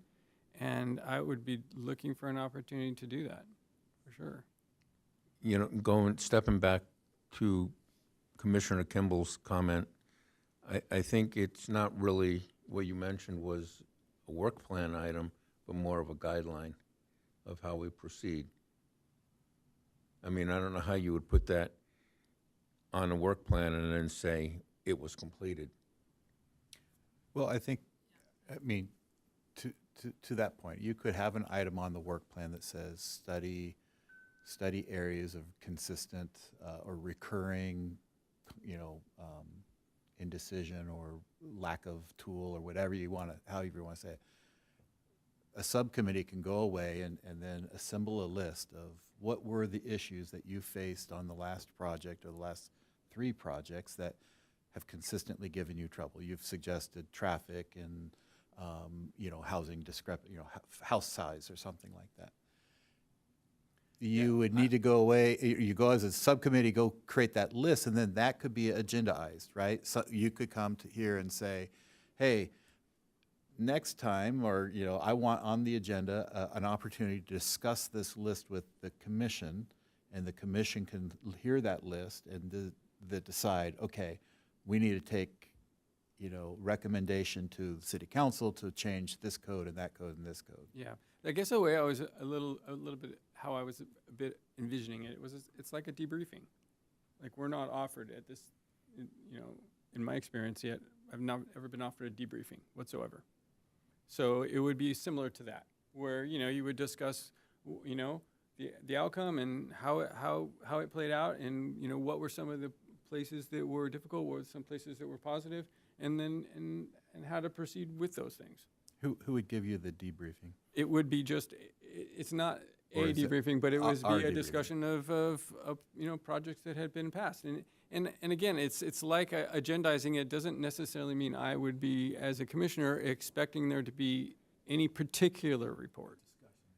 Well, if it's an agenda discussion, I mean, the discussion could be there is no progress on that right now and we could table it. Or there is something to report and we can discuss that. Or we had a tough project and let's consider what all the components that were, took place within that. And again, those don't have to be any large things. I mean, I'm not here to add more stuff to an already packed agendas at times. Yeah. I think, you may be on the right track. I would say within our agenda, we get to a point where we say, are there any agenda items to be added by the planning commissioners? And you can speak up and say, I'd like to talk about X, Y, and Z, and that can be added to an agenda, right? Or there are commission reports, a subcommittee can make a report. I guess I find that when that occurs, we get nothing. Yeah, well. And yeah. so I'm looking for just an opportunity to, for someone to report back that there's not been anything going on or there is stuff going on. I mean, as far as the code claim, tonight was actually the first time I heard that we were going to be getting a report.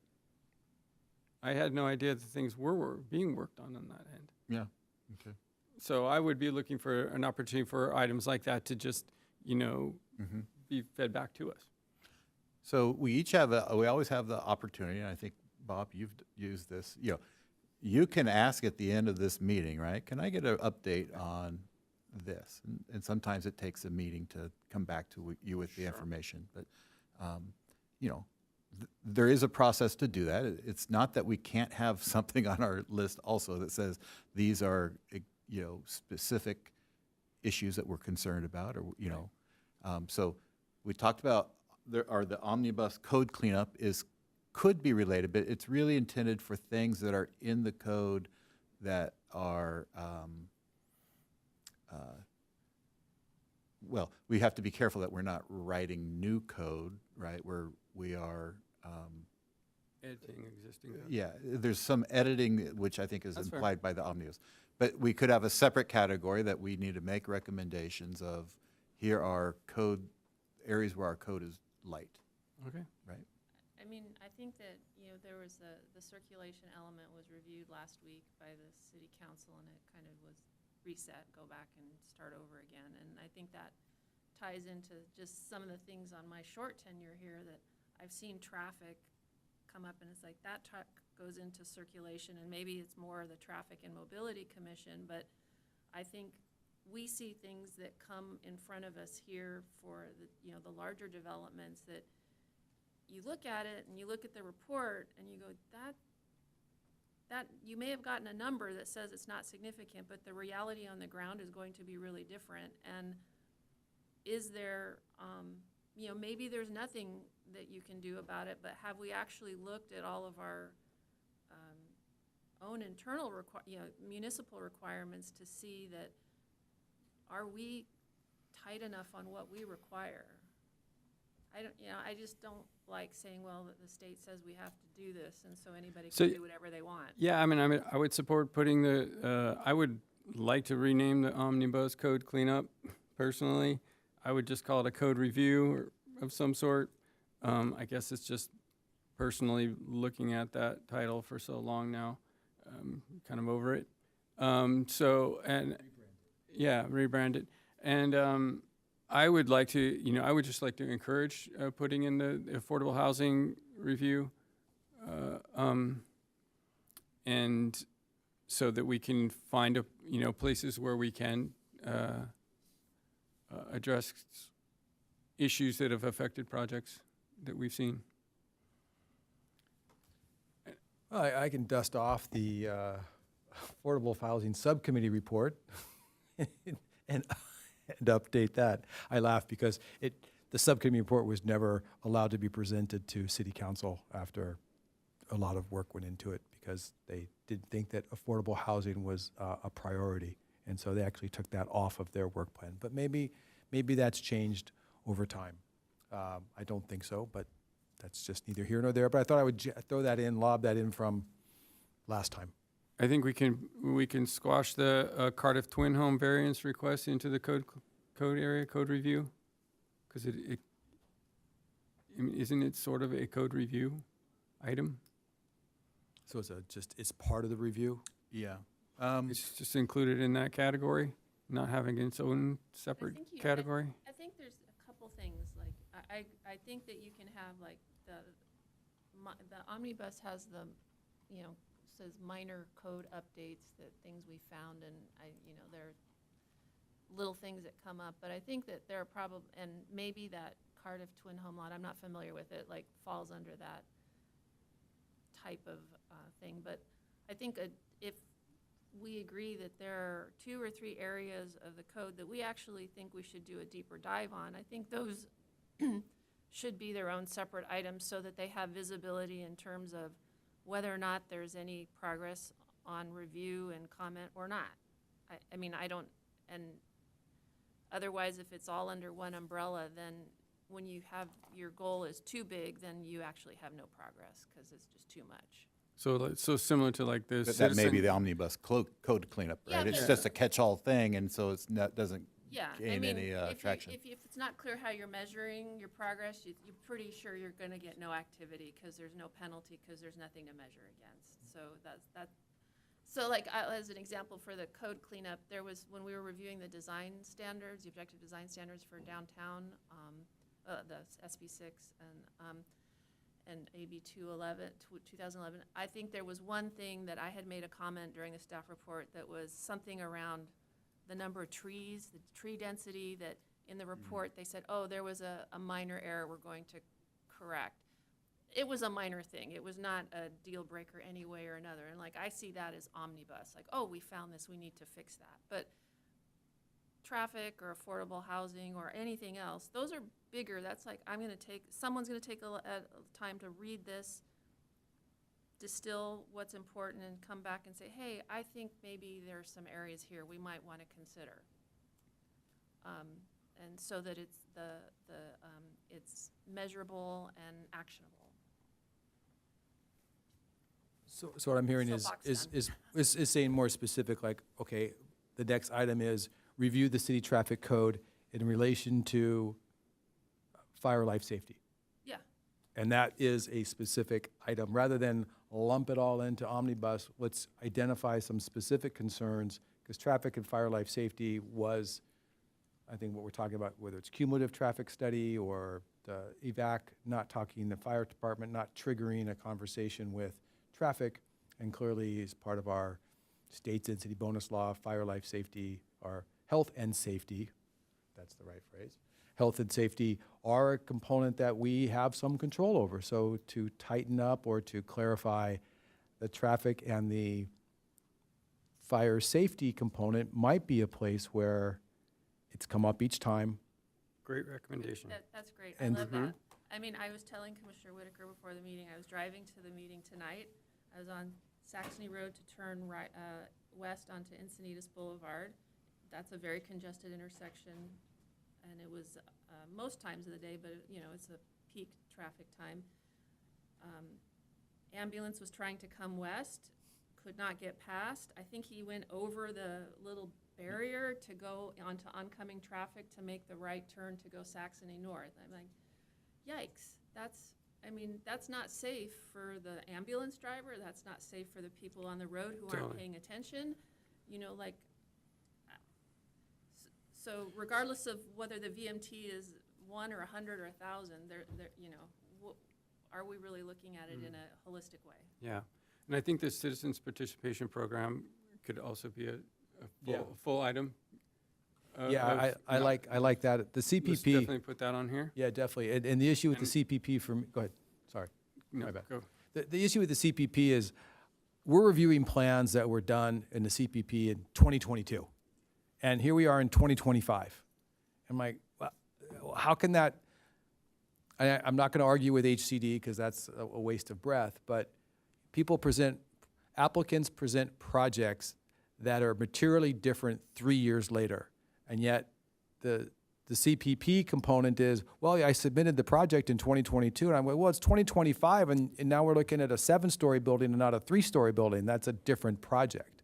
And so I'd like to look at the CPP component of our code to make sure that the project that the people looked at in 2022 is the same project that I'm sitting here looking at in 2025. And I don't know if that's a code update, but that's something that kind of gets under my skin, because I'm approving something that someone didn't even know about when they went to the meeting, 5 years ago. The gentleman here presented a project 4 years ago, and the studies are all done way back then, but that's not what we have today. So I understand the deemed submission component is important, or deemed complete, but I do think the CPP rules and what we can do as a city outside of what the government, the state is saying, but not everything is a state density bonus law project. So the CPP needs to be relevant to what's being presented and voted on. So that's a code cleanup or a code evaluation, changing the date from X date to another date, or being consistent with other cities. Is that something on the work plan? I think if the planning commission would like to assess what our existing code language looks like and make recommendations, the city council can initiate. If it ends up leading to some form of amendment to our existing ordinance, they can certainly initiate that, and that information can be presented to them as such. All right, I like that one, and I'll take a look at it. Sure. So the upcoming code review, is that like multiple items that we're expecting to review? I mean, what's going on with the vision of that? Yeah, so essentially, we reviewed the meeting that was for the last PC. It was like in October or November. Staff has been going through those comments that were received at that meeting and have been making minor cleanup items along the way. We also have an internal list of potential cleanup items that we were planning on incorporating into this iteration. And a lot of it is determining what can we feasibly do as cleanup items versus what would actually be a larger zoning code update. So a lot of what we tried to do related to the code cleanup items were items like revise this image to be accurate, label all of the figures. So those are items that we've been working through with the cleanup. So when it comes back, it's more of a report of the progress with all of that, and then a plan to move. We'll make a plan to move forward. So we've actually been doing all of the edits to the code based off of the feedback that we received that evening. Some of the items we aren't able to address, so the intent would be to bring both a report on the items that we could address and the actual cleanup that we could, and then to also speak to the other items that were requested to look into and provide you what would need to go into being able to update some of those items. Great, thank you.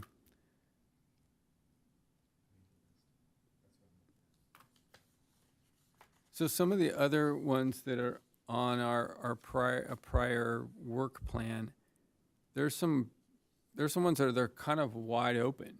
They're not. There's no direct like, oh, we just have to look at this kind of close thing. Yeah. And so I'm not exactly sure how to like.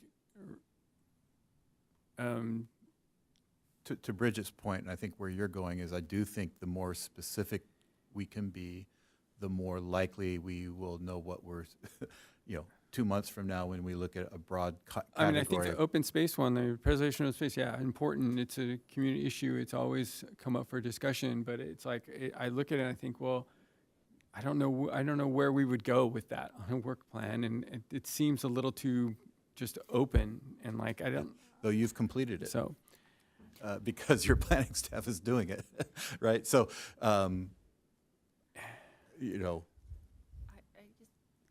That's where I like when we have an opportunity to identify where something was difficult in some particular project, it ends up being worked on here. Yeah. That's for me, it feels like it works better. Just as an add-on, because I've heard some of the points that you bring up, and I think there are a couple of things. One, we can make it more of a regular standing item, even like on a monthly basis. If we want to pull this work plan up to give progress reports, that's completely fine. Separately, there are a couple of city council work plan items that are on their draft report right now that may, coincide a little bit with some of the feedback that I'm hearing. Related to the affordable housing, basically design requirements, something that we do have, or the city council thus far on their draft work plan for this upcoming fiscal year includes, is goal 2 to increase inclusionary housing percentage. So that includes goal 6.2.1 to conduct a feasibility study related to the inclusionary housing. There's a number of state laws, basically, when you look into trying to increase the amount of inclusionary housing that you have to adhere to. So that's why you have to do an analysis to make that determination. Can we actually increase that percentage? And then with that, in the event that the feasibility study does acknowledge that there is room to make changes to the ordinance, our affordable housing ordinance in our municipal code currently is where those standards are listed. And right. with that, the 6.1.2 is to, 6.2.2 is to update the ordinance accordingly. So that could be one of the items that we kind of tie together as in alignment with That'd be their plan. fantastic. That definitely, we need to update that language. We have other cities in the state who have, tightened up on their language in that area, and it'll at least help us when they were dealing with presenting for affordable housing from using our city ordinances. And if they're using the, density bonus laws, then they'll have to ask for waivers at least and concessions to get beyond it. So that would be very helpful to do that.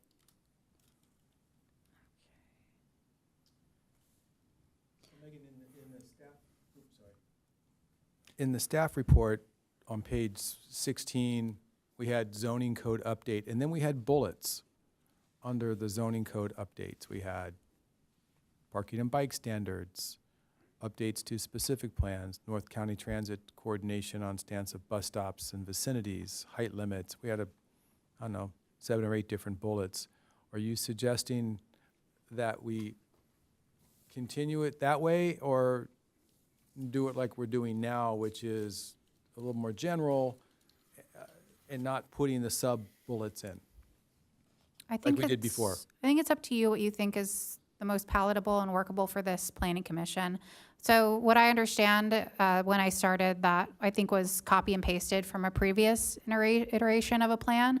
So I don't even know if those bullet points necessarily align with your guys' specific goals of what you would like to accomplish as a commission. So if there's alignment there and that's something that you would like to undertake as a research assignment to potentially initiate some sort of ordinance change or some sort of policy change with council direction, that's certainly something that you can include, but I would just recommend that it be based on what your interests and goals are as a commission. Certainly take a look at what was done previously, if those aligned with what you would like to do. It's more of looking at the next fiscal year, starting July 1st through June of next year. What do you feel are the priorities for this commission? Got it.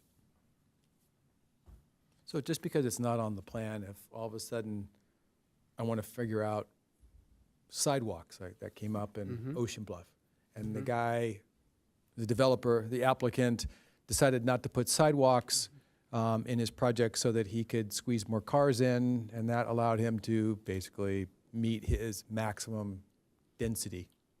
But if he had to put sidewalks in, then change the complexity of the community, because now people are walking on sidewalks and talking to their neighbors, then maybe he couldn't build 27 units, right? So things like that.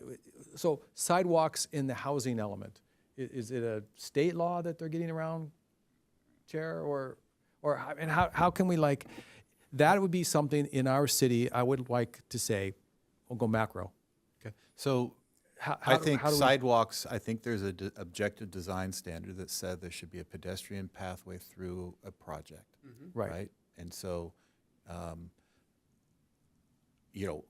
is that objective standard clear enough or enforceable enough? Or does it, as you're pointing out, is there a project where maybe it was never discussed in the first place, there was no need to do it? Right.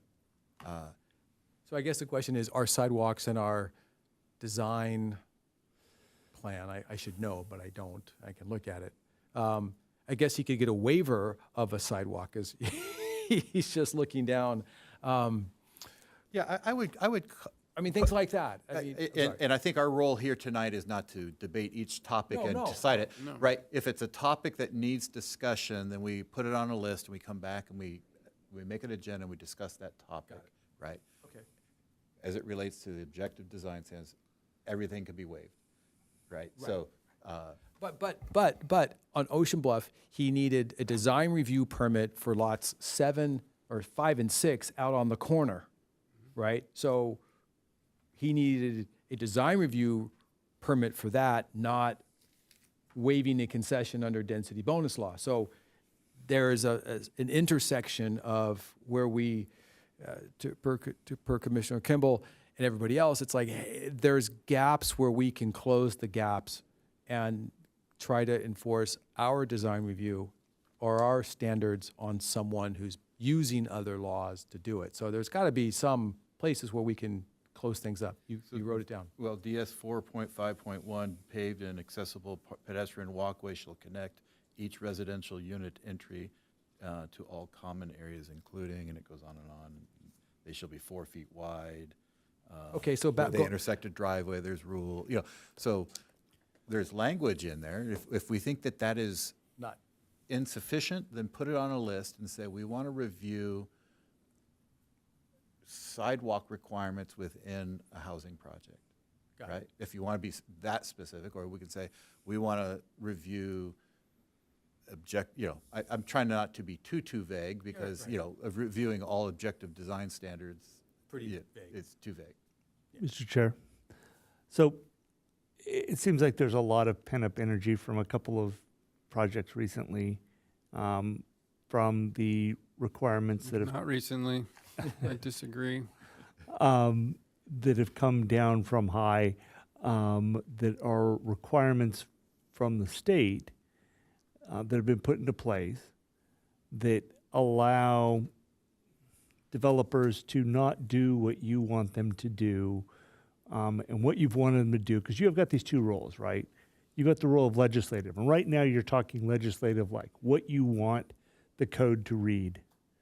Then once that's put in I won't say in stone, but it's put on paper, and that is codified, then when people come and applicants want to apply that, you're sitting as judges. Did you do what you're supposed to do?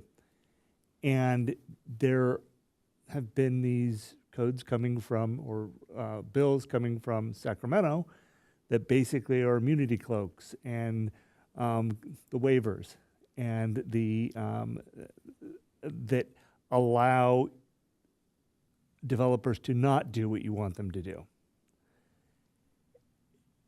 Whether it's an objective design standard or not, whether it's a really good idea and is very well defined, going a path going through a development, if it falls into the right situation, it can be waived. Right. The big issue is, I think, to achieve what I think you're trying to do, is to find out what are those things that are health and safety related and are truly so fundamental. One comes to mind is the hillside component.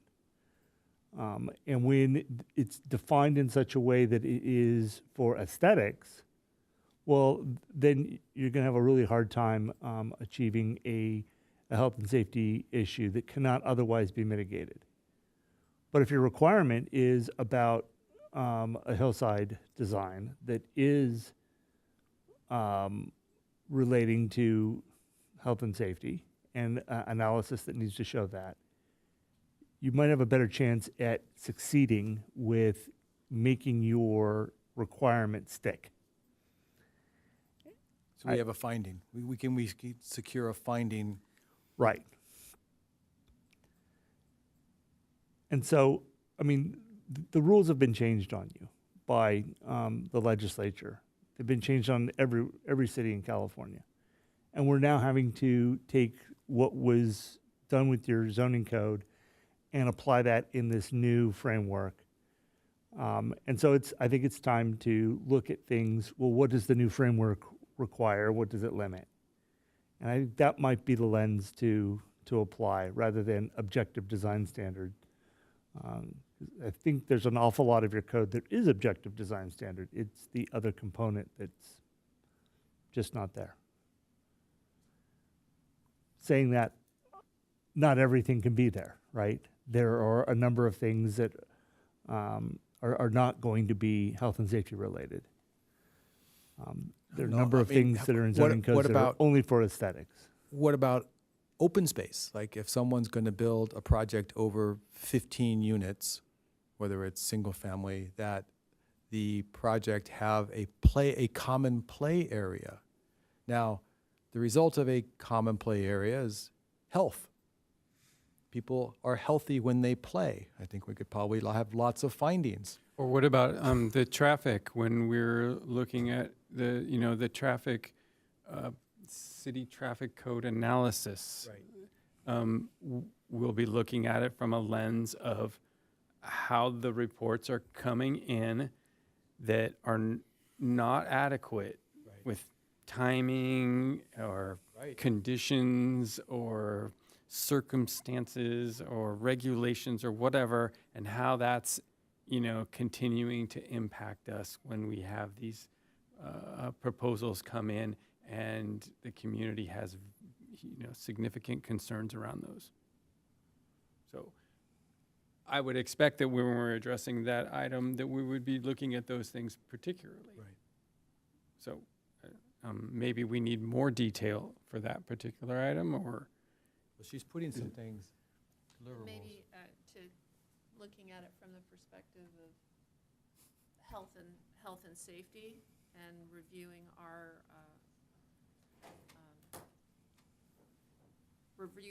whether or not our current analyses, protocols, and measurements actually adequately measure health and safety. I don't know how you would phrase that, but I hear what you're saying. The lens of, is it safe?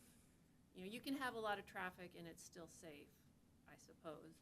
But if you define what unsafe means, then you can look at your processes and metrics and say, we have the framework in place to do an adequate evaluation, or we do not. Yeah, one of those I scenarios. don't really know how we measure it. Well, one of the scenarios was a report came through on a project where the code book for traffic safety says you measure it from 3 to 5. Well, the school on that street gets out at 2:30. So cars back up to pick the kids up from school between 2 and 4. But the traffic study code book said 3 and 5. So the study was done between 3 and 5. Well, at that point, school's over and the traffic flow changed. So it wasn't site-specific to the location of the project and its impact by the school. It was going to the Sandag report and say, well, they say they took the traffic counts between 3 and 5. I'm like, well, that's not the problem. The problem is between 2 and 4, and I'll go and I'll take a picture and I'm backed up 2 miles because they're doing the traffic count at the wrong time because they followed the book and they didn't follow the uniqueness of the location. So for instance, the Ocean Bluff project is a back road to 2 different schools, right, between S3. And if you look at the traffic count, I will bet a nickel that they took the traffic count at the times that the schools didn't get out. We should stay away from that project right now. Okay, But in general, I think your point is well in general, taken. I can reference the Goodson project then because that traffic count was done at the wrong time. And so maybe looking at a traffic code saying it has to have some flexibility for the timing to be reflective of the site itself rather than what the book says. It sounds like what you're saying is that there could be health and safety issues relating to a particular project that are site-specific, Yes. relating to traffic, Yes. because of that project or that project in that neighborhood is outside of the 3 to Sandag 5, book. right? That's right. The standard peak assumed analysis period. Right, and I'm Okay. certainly happy to go back and look at the prior approvals and look at if they are site-specific. I mean, it's one of those things where that's a health and safety issue, in my opinion. Very well could be. And having a fire at that time of day, I think we talked Right. about the fire at La Costa, Lucadia, not too long ago. There were fires over off the La Costa Golf Course, and there were schools. There was an elementary school there, and my daughter's high school was there, and that became a problem. So I hate to have it, once the projects are developed and the problem can't be fixed. I think that's what we're talking about. So that's just one component of it, of traffic, a bullet. Sorry. Yeah. I don't share these opinions in the same way. But I don't think we're here to discuss that tonight, other than I say we put it on as an item, and we'll discuss the pros and cons of it at that time if the majority of people feel like it's an issue that should be discussed or researched further. Fair. I mean, this is my first one on this commission, but if this is the first meeting, it's kind of throw everything against the wall, see what sticks after everyone reviews and votes on what they want to work on. Is that generally the process, or we're not going to finalize this today? Is that correct? It depends what we don't have, there's not it is supposed to go to the city council in June, right? Which is, But we can take it in August. okay. I was gonna After say, they're dark in July, They go, right? yeah, So they go dark in July. So I can bring this back to the next two I was meetings. just thinking if there was you have another 2 weeks to ruminate, and then our next meeting, We can put it on the agenda and bring it back up again in 2 weeks. Sure. Well, is there anything else on the old one that we want to carry over just to say we check off the box and we can flush the old one? So on the old one, native plant we covered, I'm on page 13 of 27 in the staff report. We talked about the cleanup, Assembly Bill 6 and 6 we did. Resource management plan, isn't that coming to us? June 4th, next meeting. So do we want to put it on here, or do we want to assume that it's coming to us anyway and that it's irrelevant? You'll just get scratched off, I think. I would probably consider it completed since you'll see it next meeting, but Right. if Yeah, you'd like no, to keep I it. think that's, so we'll scratch that. Cardiff twin home lot variance, that came up before. Do we want to, anybody want to carry that forward? I've never encountered this Issue? And I know Bruce was keen to have it, and I think he thinks of a specific, is it R8 zones or R15 zone, it says here on the report. in the Modify the municipal code to allow a 0-foot interior side yard setback for properties in the R15 zones in Cardiff. That's what it says. Right, and I know so much of Cardiff is R11, and you can do the 0-foot interior side yard with no variance. And I think we looked at this last year. There's a very limited section of R15 in Cardiff and a limited section in Leucadia. Correct. What do you want? Okay, so I guess we talked about it last year. We thought We didn't do anything. we could clean up the variance issue on the R15. Yeah, so yes, and staff is still looking into this because we're looking into the historical, how many variances actually were processed for this. And then additionally, this is specific to Cardiff. However, as you mentioned, the R15 zone is in Cardiff as well as Leucadia. So as we're taking a closer look, we want to ensure that however we're crafting this, it is in such a way that it is still considered a minor code cleanup item. Or if we determine that there is some form of potential impact because of the inland areas having a different type of development footprint, then we may need to open it up to something larger. But we want to do the due diligence and the research first, and then we're planning on bringing that back in conjunction with this item. I'd like to keep it on. Keep it on until we flush it? What it could take is it needs a champion to ask for an update or to bring it back up to the top of the list every now and then, right? Okay. All right, leave it on. We are planning on bringing it back with the entirety of the code cleanup, though. Well, then we can go complete it when we're done. can I ask a question about this on the Parks and Rec Commission? We would review our work plan at every meeting. I'm not suggesting that here, but we would have 10 minutes or so where we would go through and just do a quick status. Is there any update on this or not? Is that something that, I've been now 2-3 months. Is that something that happens on the Planning Commission? 'Cause, No. other than someone having to remember, oh, I want to talk about this, but if it's just every third meeting or something, it's on the agenda, we're going to spend 15 minutes going through this to say, yes, something's happening, or no, nothing's happening. To add what Commissioner Kimball's talking about is, we had 12 work plan items, and we had 7 commissioners, and we would put 3 commissioners on each work plan item. And at the end of each meeting, we would go round table, whoever was the lead. What's the update on the trails? What's the update on so-and-so? With this work plan, it looks like it only gets reviewed once a year, right? I mean, there's no, to what Commissioner Kimball was saying, it doesn't seem like there's any updates. Like, where are we on the Cardiff thing, and where are we on so-and-so?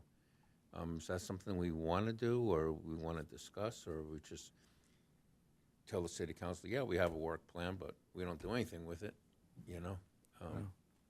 They tend to take our work plan and make edits to it, right? They review our work plan and decided what's priority and what's not last time. Right. Yeah. You presented the work plan, and they made adjustments to it. So we could, I think a lot of it is just, I would support a regular update as long as we accept that we can always table it. Because we just need Oh, to. yeah. I would also suggest, and I appreciate hearing how other commissions have done it, because I haven't had that experience. But I do think, you know, the Planning Commission plays this kind of quasi-judicial role.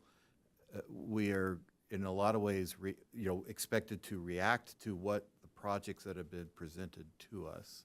Like, we don't get to go generate those projects. And so I do think there is a large work effort in that effort alone. And that in the past, the commissioners have not really been saying, I'm going to go write a sample ordinance on dark skies. Every Thursday I think about it. Yeah. So I think there's opportunities to alert people to the things that we see routinely. Hey, we're constantly discussing traffic. We're constantly discussing, but I'm not a traffic engineer. I don't have the expertise to go decide what, the guts of each of these issues, right? So I would turn and say, hey, I think this is an issue. What happens, we can identify, okay, we think traffic as it relates to safety is an issue.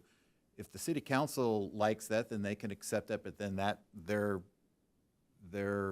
authorization kind of enables, say, staff to spend time doing it, or, but I guess I am not looking for a bunch of commission-generated reports and technical studies and any of that, right? So we have in the past, when there's been very specific interest in a topic. I've only had 2 subcommittees, and Bob's been on both of them, in all my tenure on the commission. One of them was never accepted by the city council, and the other is in progress. So anyway, I just think it's slightly different than some of the commissions that are looking for avenues to contribute. And I don't know, there's a lot of work, I think, just staying ahead of the state laws and the projects that are expected to be reviewed every 2 weeks. I mean, I agree, but if there's something that anyone feels strongly about, then put it on the work plan, form the subcommittee, and grab the bull by the horns and jump in. I mean, clearly on traffic, could be more coordination with the traffic mobility, folks who spend a lot of time on it. And they might be able to add some insights to the subcommittee report. Yes, I wasn't advocating going off and doing my own traffic study. I'm not an expert, but from what I've reviewed that's come in front of me and in conversations with the traffic engineer, Abe, and asking questions, some things don't jive. And it's like, is this really Are we making it worse for ourselves than we need to? Maybe we're not. Maybe it is what it is. So, it's something that I would say, if I was, if I go look at this, I would want to talk to the Traffic and Mobility Commission. Hey, what are you guys doing? I would want to look up, I would talk to Megan and other staff, like, how do we do this? Collect information and kind of synthesize, hey, here's a high-level perspective of, I think these 3 areas are things we should look at, and if we take the lens of health and safety, someone who understands this more intimately can go then and look at it and say, hey, there's something there or not. I'm not proposing more than that. But I guess I thought that our role included, yes, we have a role where we look at, these are the rules, you've met the rules, and we say yes or no based off of whether you met the rules. If we don't, I'm not hearing as much like we have any kind of advocacy role where, not advocacy, but like saying, we don't have any ability to say there are areas here that we think we should look at. Outside of what's presented to us to review. For review, we have to look at the rules, but can we comment that, hey, this is tough and I think this is something we should look at for the future? And I don't know, like now, I'm not sure that I can do that. Well, we're not a legislative body in the sense that we're going to generate the ordinance, right? And Right. that priority would come down from the city council. You can advocate for something that if we routinely see, like the Cardiff variance, at some point someone on the commission routinely saw that a variance was always being requested for the same thing, it was always being granted, and a decision, some comment was made, why don't we just clean this up and not make it a variance and just make it the code, right?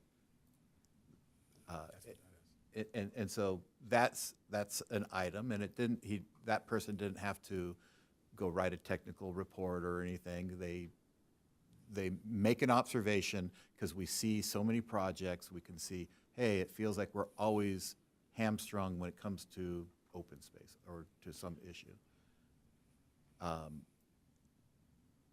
That's the type of thing I think we can put on our work plan, and if the city council agrees with that, they can take it off. Last year when I was at the city council, we had a, extensive work plan, and almost to a council person, they said, don't you guys have a whole lot of other stuff to do? Why are, and they, like scratch, like, why, like, this is not what you think you have time to do. But that doesn't mean that we can't try. Mr. Chair. Yes. So to your point, what is your job as a planning commission? And that's outlined in Municipal Code 234-040.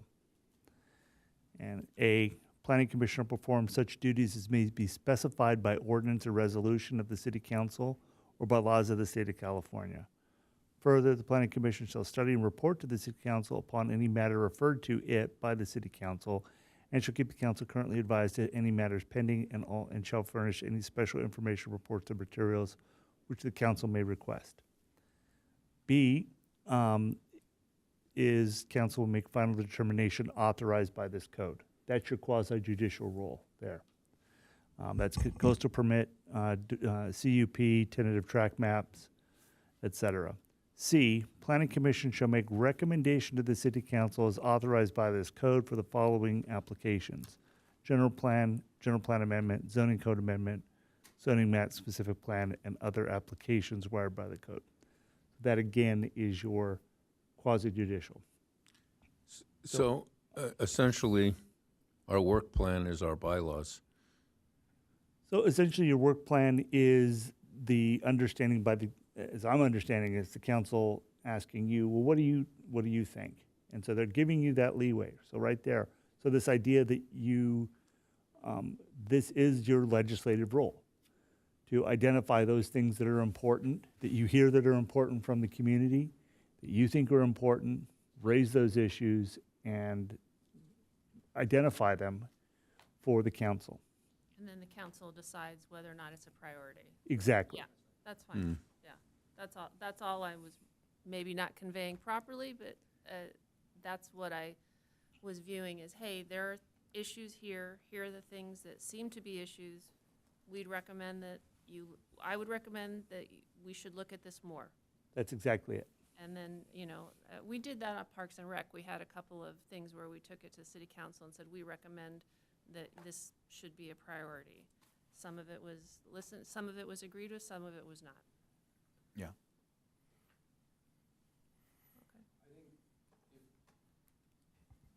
There's no reason we can't, well, I think your first comment, Commissioner, was a good one. Let's put as much as we can on here. Let's throw it against the wall, bring it back in 2 weeks, ruminate on it, take something off. This isn't final. It's going to ebb and flow. So let's get the major issues. I suggest we put code review and we can get specific. Housing review, where we can talk about that. Is there something else that came off the old ones? I would like to put dark skies up, because I will do that one of these days, and I'll agendize it, and Commissioner Whitaker can call me out, and I'll get it out there. And it is an important item that the City Council wanted us to do. So if you could put that one back on. And then in a week or so, do it again, and we can pull some things off and finalize our plan, and hopefully everybody has a chance to think about it and put a couple. I mean, I've got a running list of things. That's what I was looking at. I wasn't on my email. Just sure you. I have a list on my phone. That's what I was doing. I thought you added two tonight. The multiple species conservation plan approval. Was there something? Yeah, on that? I would love to put the MHCP on there. I know what the answer is going to be on that one. We're about 5 years behind Carlsbad, and that could have come into play on approval of a project over on the Bataguitos Lagoon, which was under construction right now, but we did not have an MHCP, which is the multi-habitat something conservation plan, which has been adopted countywide, but the city of Encinitas hasn't adopted it. And that's another tool in our toolbox on projects. Thank you. That we can use in a, not only is the housing element talk about health and safety, but biology is also a big component of, you just can't put a project anywhere. We talked about coastal shrub tonight. Those are, called an endangered species. All those different kinds of things are tools in our toolbox that we're missing. And this is a big one that's been around for a long time. Thank you. Appreciate that.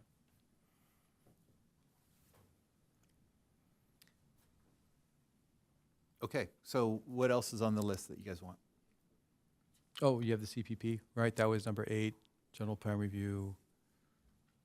Down below, under long-term goals, does anything need to be moved up? We had pretty broad land use element update. That's a biggie. And we had a bunch of bullets under the zoning code update. Is there anything there? We talked about, I remember a few things that popped up that got under my skin, is that we didn't have enough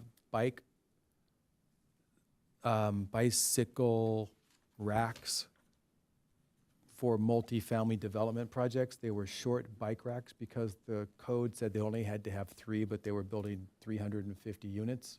And I'm like, well, there's going to be more bicycles, especially with e-bikes, than that. So that would be something that came up.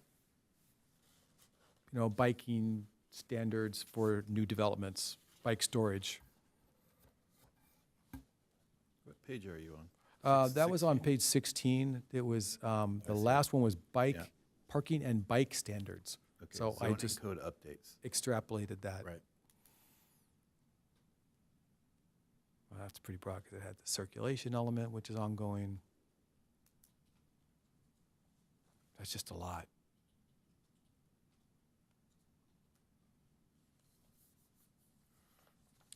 I like the idea of studying the bikes, bike parking requirements. There was height limits, reviewing the average lot slope criteria and height limits. This came about because of a variance request in Leucadia, I think, for someone on the uphill side of a street that needed. Oh my God, that was like the first one. Mhm. Right, and the measure of a slope. down to the fence. It looked, it's right near Chris's house. That one? I don't know where she, okay. Where's that one? Where's that bullet? It was the second bullet on page 17. Okay. Height limits including review. Oh, yeah, that, I remember that one.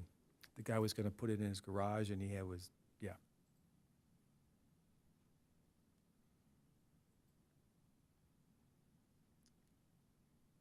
We had,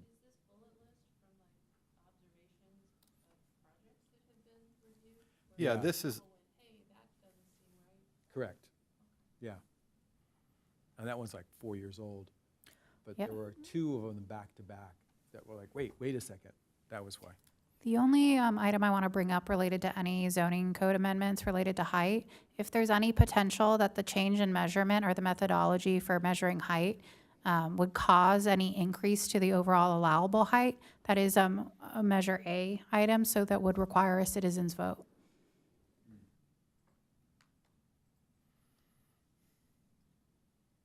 I think this was more, if I recall, more, I could probably go back to the agenda date and get that review, but it was a gentleman who had a house in Leucadia and it sloped down in his backyard, but the slope was too great, and because the slope was too great, he couldn't put a bedroom in the garage, and it was, that wasn't it? it might have been, Okay. I think he was caging it in a hardship situation. But it was Yes. just basically, he could have done something. He shoehorned But it. he wanted to do something different. Something different. Yeah. Okay. That's what I'm thinking of for that one.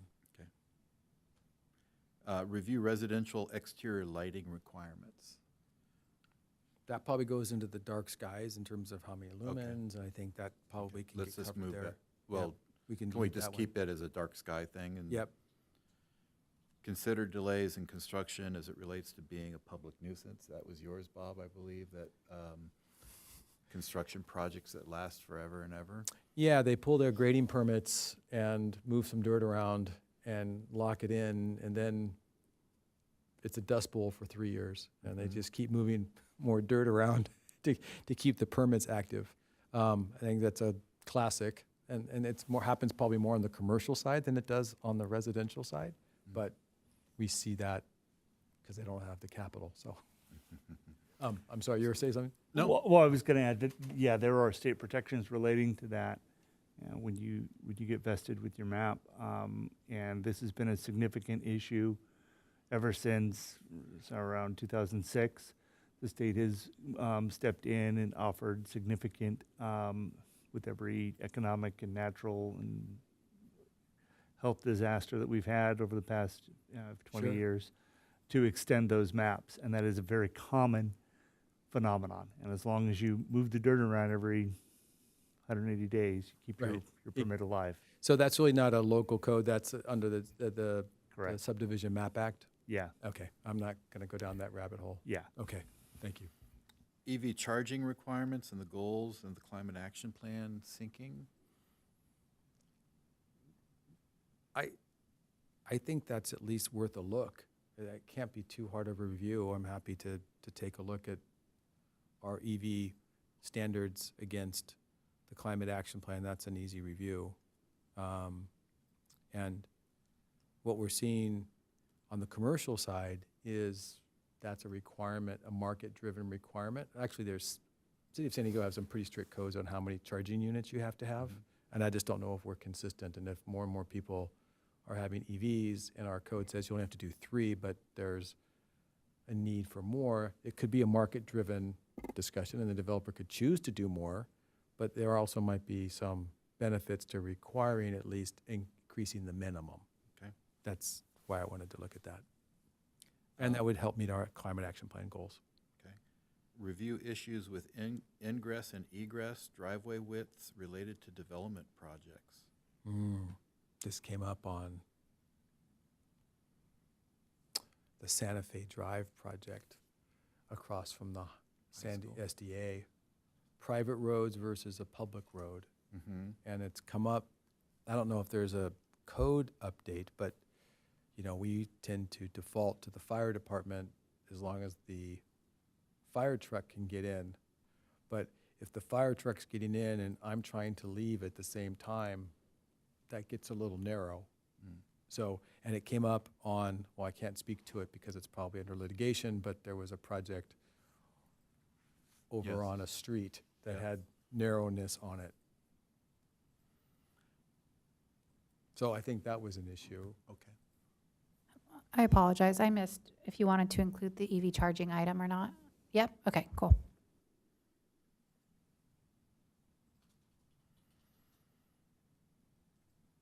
I wonder if that item is related to, is similar in the sense that we've identified Traffic and safety? traffic as a Safety? safety issue. Are we, is this a standalone topic, or is it, right now, I think it sits under the zoning updates. It could be moved up to traffic and safety because it's traffic and safety, ingress and egress, driveway widths, not driveway, but going into a project that has, Yeah. a couple of them only have one way in, one way out. One lane. There's not always an exit the back way. The Harmony Grove project is coming up with this issue, right? There's only one way into the project and one way out, and if everybody's leaving and the fire trucks are coming in, that could be a problem.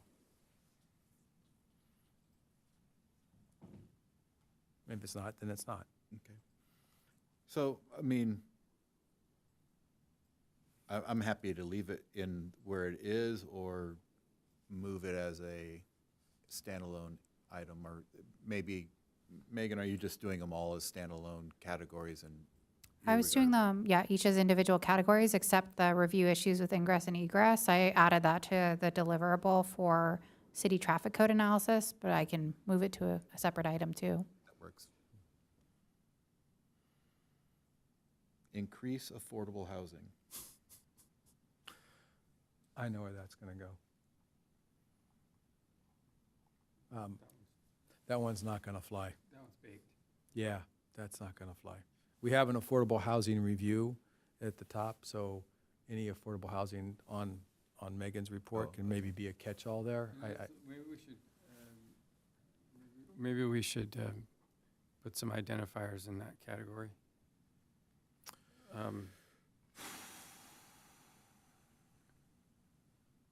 It's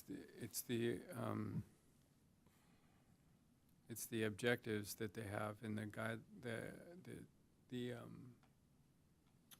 Okay, so code what? that we need to review. Well, one way to, okay, affordable, so an issue is what are, compare Encinitas inclusionary housing to its peer group.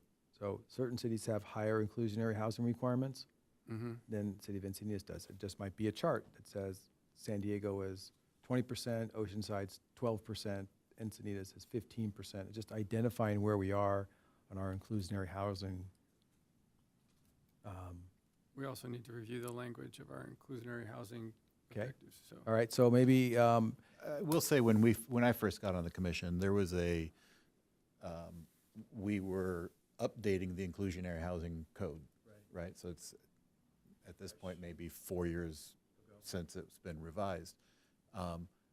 You know, and that involved a financial there was a consultant paid to analyze what the result is when you increase the inclusionary requirement. You've effectively decreased the profitability of the project, and you're going to hit some balance at what point you've made it so difficult to build or unprofitable that they don't build, right?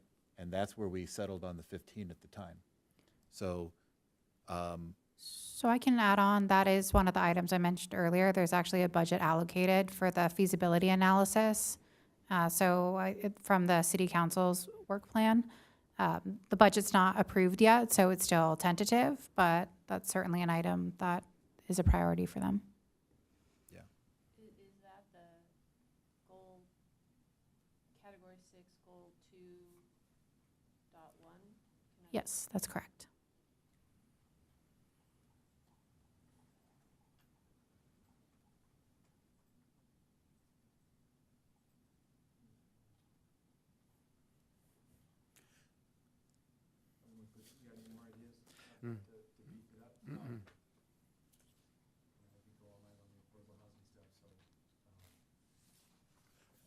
Well, I mean, this increased affordable housing, I think we have a affordable housing report that was suggesting some alternative housing typologies, cluster housing, right? That,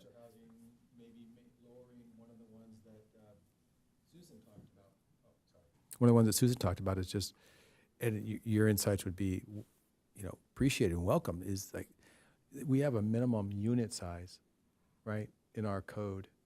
And let's just say it's 800 feet.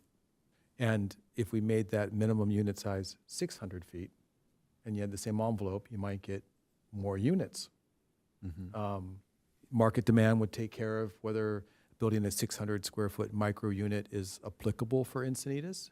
But at least by lowering the minimum unit, you would be able to, in essence, get more units in the same envelope. And if the goal is more units without having to go out and up, if that's the goal because of Prop A, well, then we can adjust the minimum unit size and hopefully get more units. And typically, sometimes those lower units might be more affordable. So, things like that the minimum unit size was something that that report came up with, is just adjusting. So that would be something to consider in our code. right, I think that would be a worthwhile suggestion. I'd support taking a second pass at it and continuing to put it as a recommendation to move to the city council. I appreciate that. We can always clean it up and thin it out a little bit and take some new things into consideration. So certainly they can listen to it or not, or I can just present it as a citizen. It was things like that, yes, cluster housing, and some of these things have come up more and more. Megan, do we have a tiny house ordinance yet? We talked about No, I don't believe mobile we do. versus not mobile. We had that, but we haven't had a tiny home ordinance. I think Oceanside or Vista just passed one. I'm familiar with tiny homes. I don't believe that we currently have an ordinance with the city. Okay, well, that's another thing to think about. That may fall under that broader category of just affordable, Affordable hou- increasing that's what I'm trying to affordable come up with housing or some- tiny exactly. homes, an Right. option. Okay.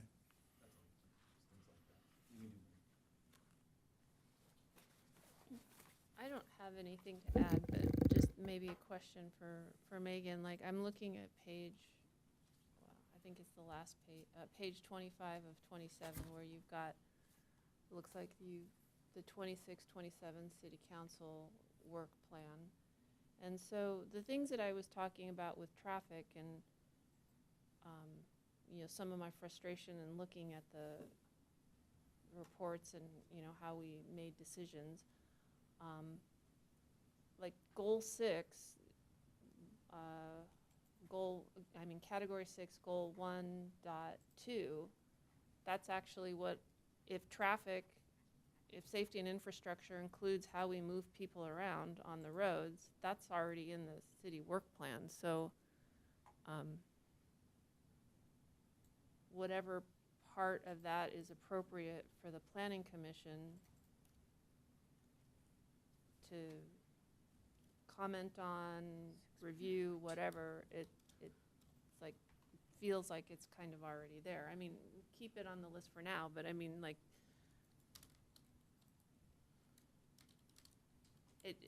I see some of the things we're talking about showing up in the goals already, so it becomes more than of an exercise for us to determine what piece of that is appropriate for us to say that we want to expend any kind of energy on. Is that appropriate to look at it that way, or whatever city council tells the commission to do on that, in that space? I look at that as saying, we're the ones, the first line, that are seeing all these issues. And on a macro basis, on 6.1, for instance, identify safety, objective, and infrastructure standards for development projects. We're getting hit with some of those. So I look at that as, if we get more granular and more specific, we can help them. Provide feedback.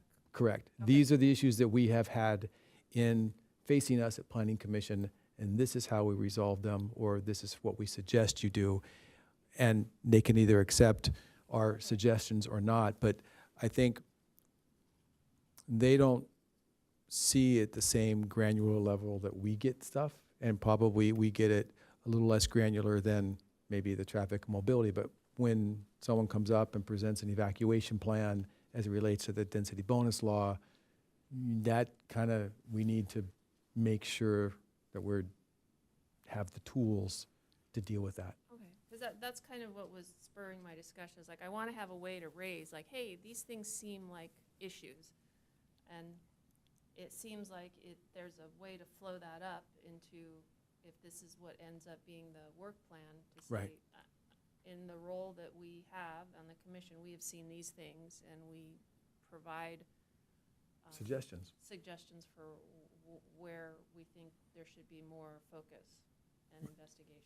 Right, we could say if there's a project over 100 units that's creating X number of VMTs, there needs to be an evacuation study. And that might not be what's in the code right now. By linking those two together, I think that's what we're finding the gaps, and hopefully we'll come up with some suggestions that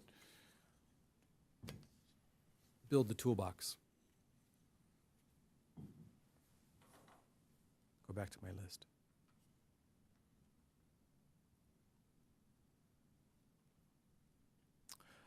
Under traffic, I'm not sure that our code takes into consideration neighboring communities' flow. When, my understanding, when the Goodson project was approved, the traffic study did not incorporate flow of traffic of evacuees from Rancho Santa Fe.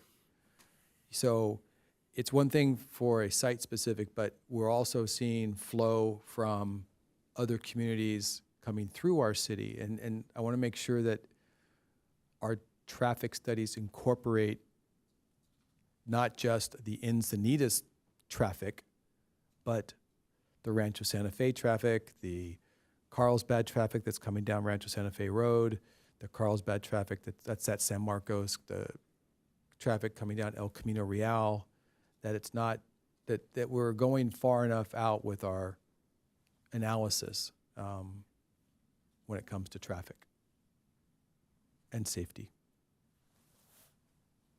And maybe they do, but we'll find out.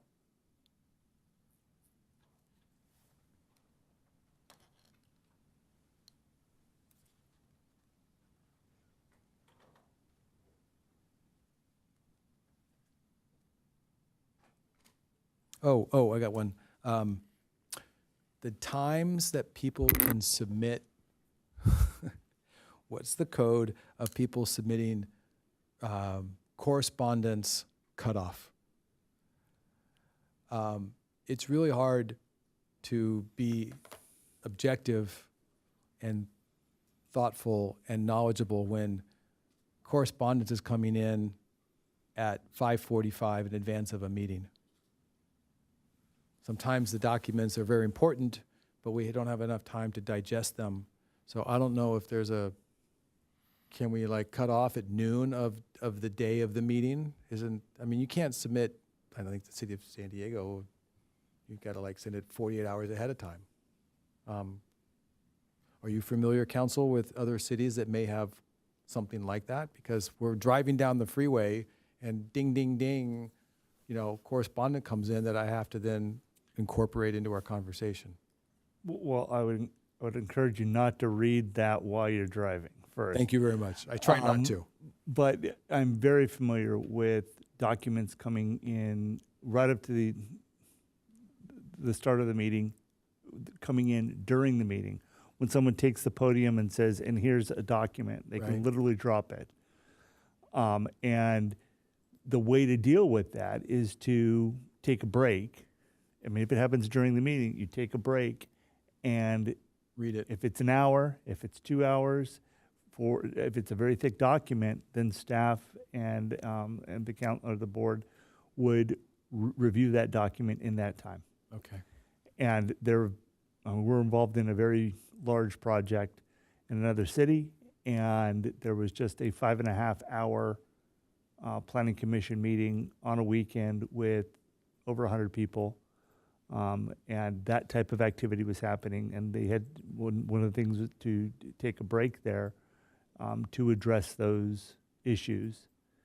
And the way you do it is you close the public hearing, no more speakers, and then you have a break for then staff to reply to comments so that the commission can then address those issues. So it wouldn't, so what you're saying is, even if you made it noon, but someone shows up at the meeting, it kind of defeats the purpose. So having a cutoff Correct. time, it's not, okay, damn, all right. I mean, you can state it as a courtesy, but that becomes, item A in the opening brief of the lawsuit that I'll have to defend. Okay, so that's a no-go. All right, I'll delete that one from my list.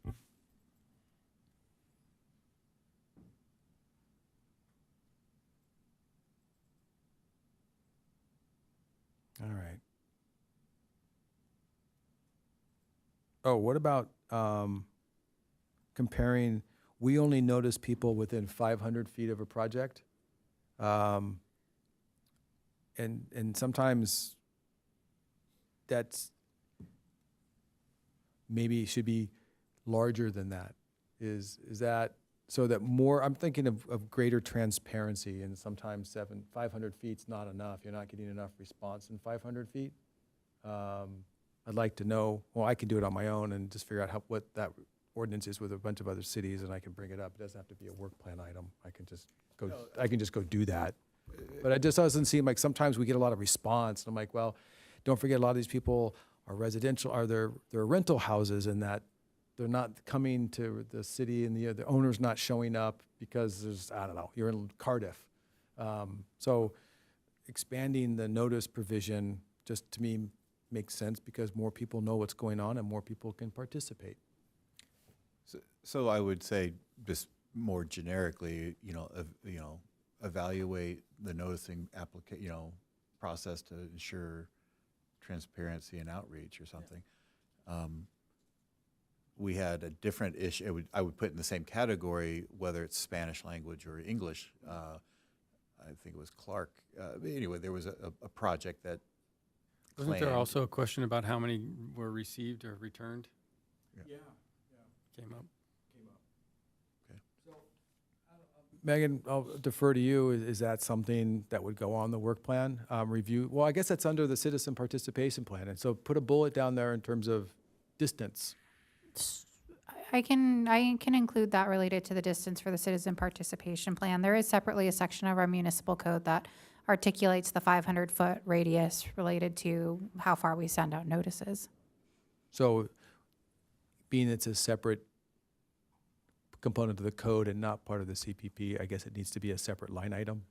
Yeah, I can include it I wrote it down as a separate line item, but you can also Your call. look into the CPP program itself for that specific item, because that does have its own noticing as well.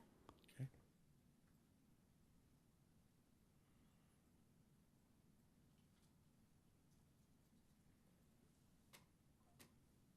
That's it.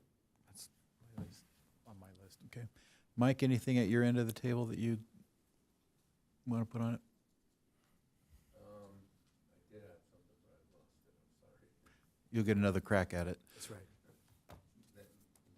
Yeah. Megan, if we come up with another idea before the next meeting, can we send it to you to be added Sure. to the list? So makes it more efficient when we review it at the next meeting. Sure. So I would also imagine, whether something is on the work plan or not, it doesn't prevent you from stating at a planning commission meeting, I'd like to study this thing. I'd like to put it on an agenda for a future item. So there's nothing sacrilege about this list that means that we can't take on any topic that comes up during the next year. And we could effectively cull this list next week, right? That's, I think, the intent. Let's try to put it all out there. I think we'd like to digest it and come back next time and make more of a effort to wean it or cull it out a little bit.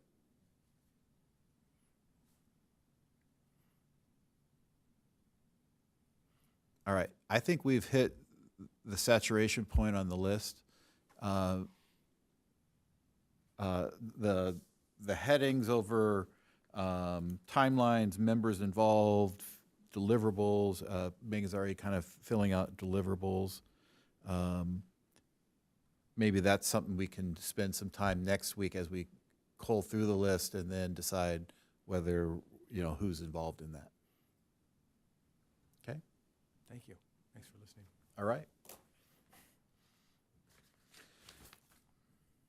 With that, I'm going to close this item with no vote. Am I continuing this item or just putting a pin in it? I'll just bring it back to the next meeting. Yeah, thank you. Item 9, future agenda items added by planning commissioners. Would anybody like to add? This is your opportunity. Okay, planning commission reports. Mr. Prendergast? Working on it. Okay. Secretary reports? None. Adjournment. I'm going to adjourn this planning commission to the next regular meeting on June 4th. Mm-hmm.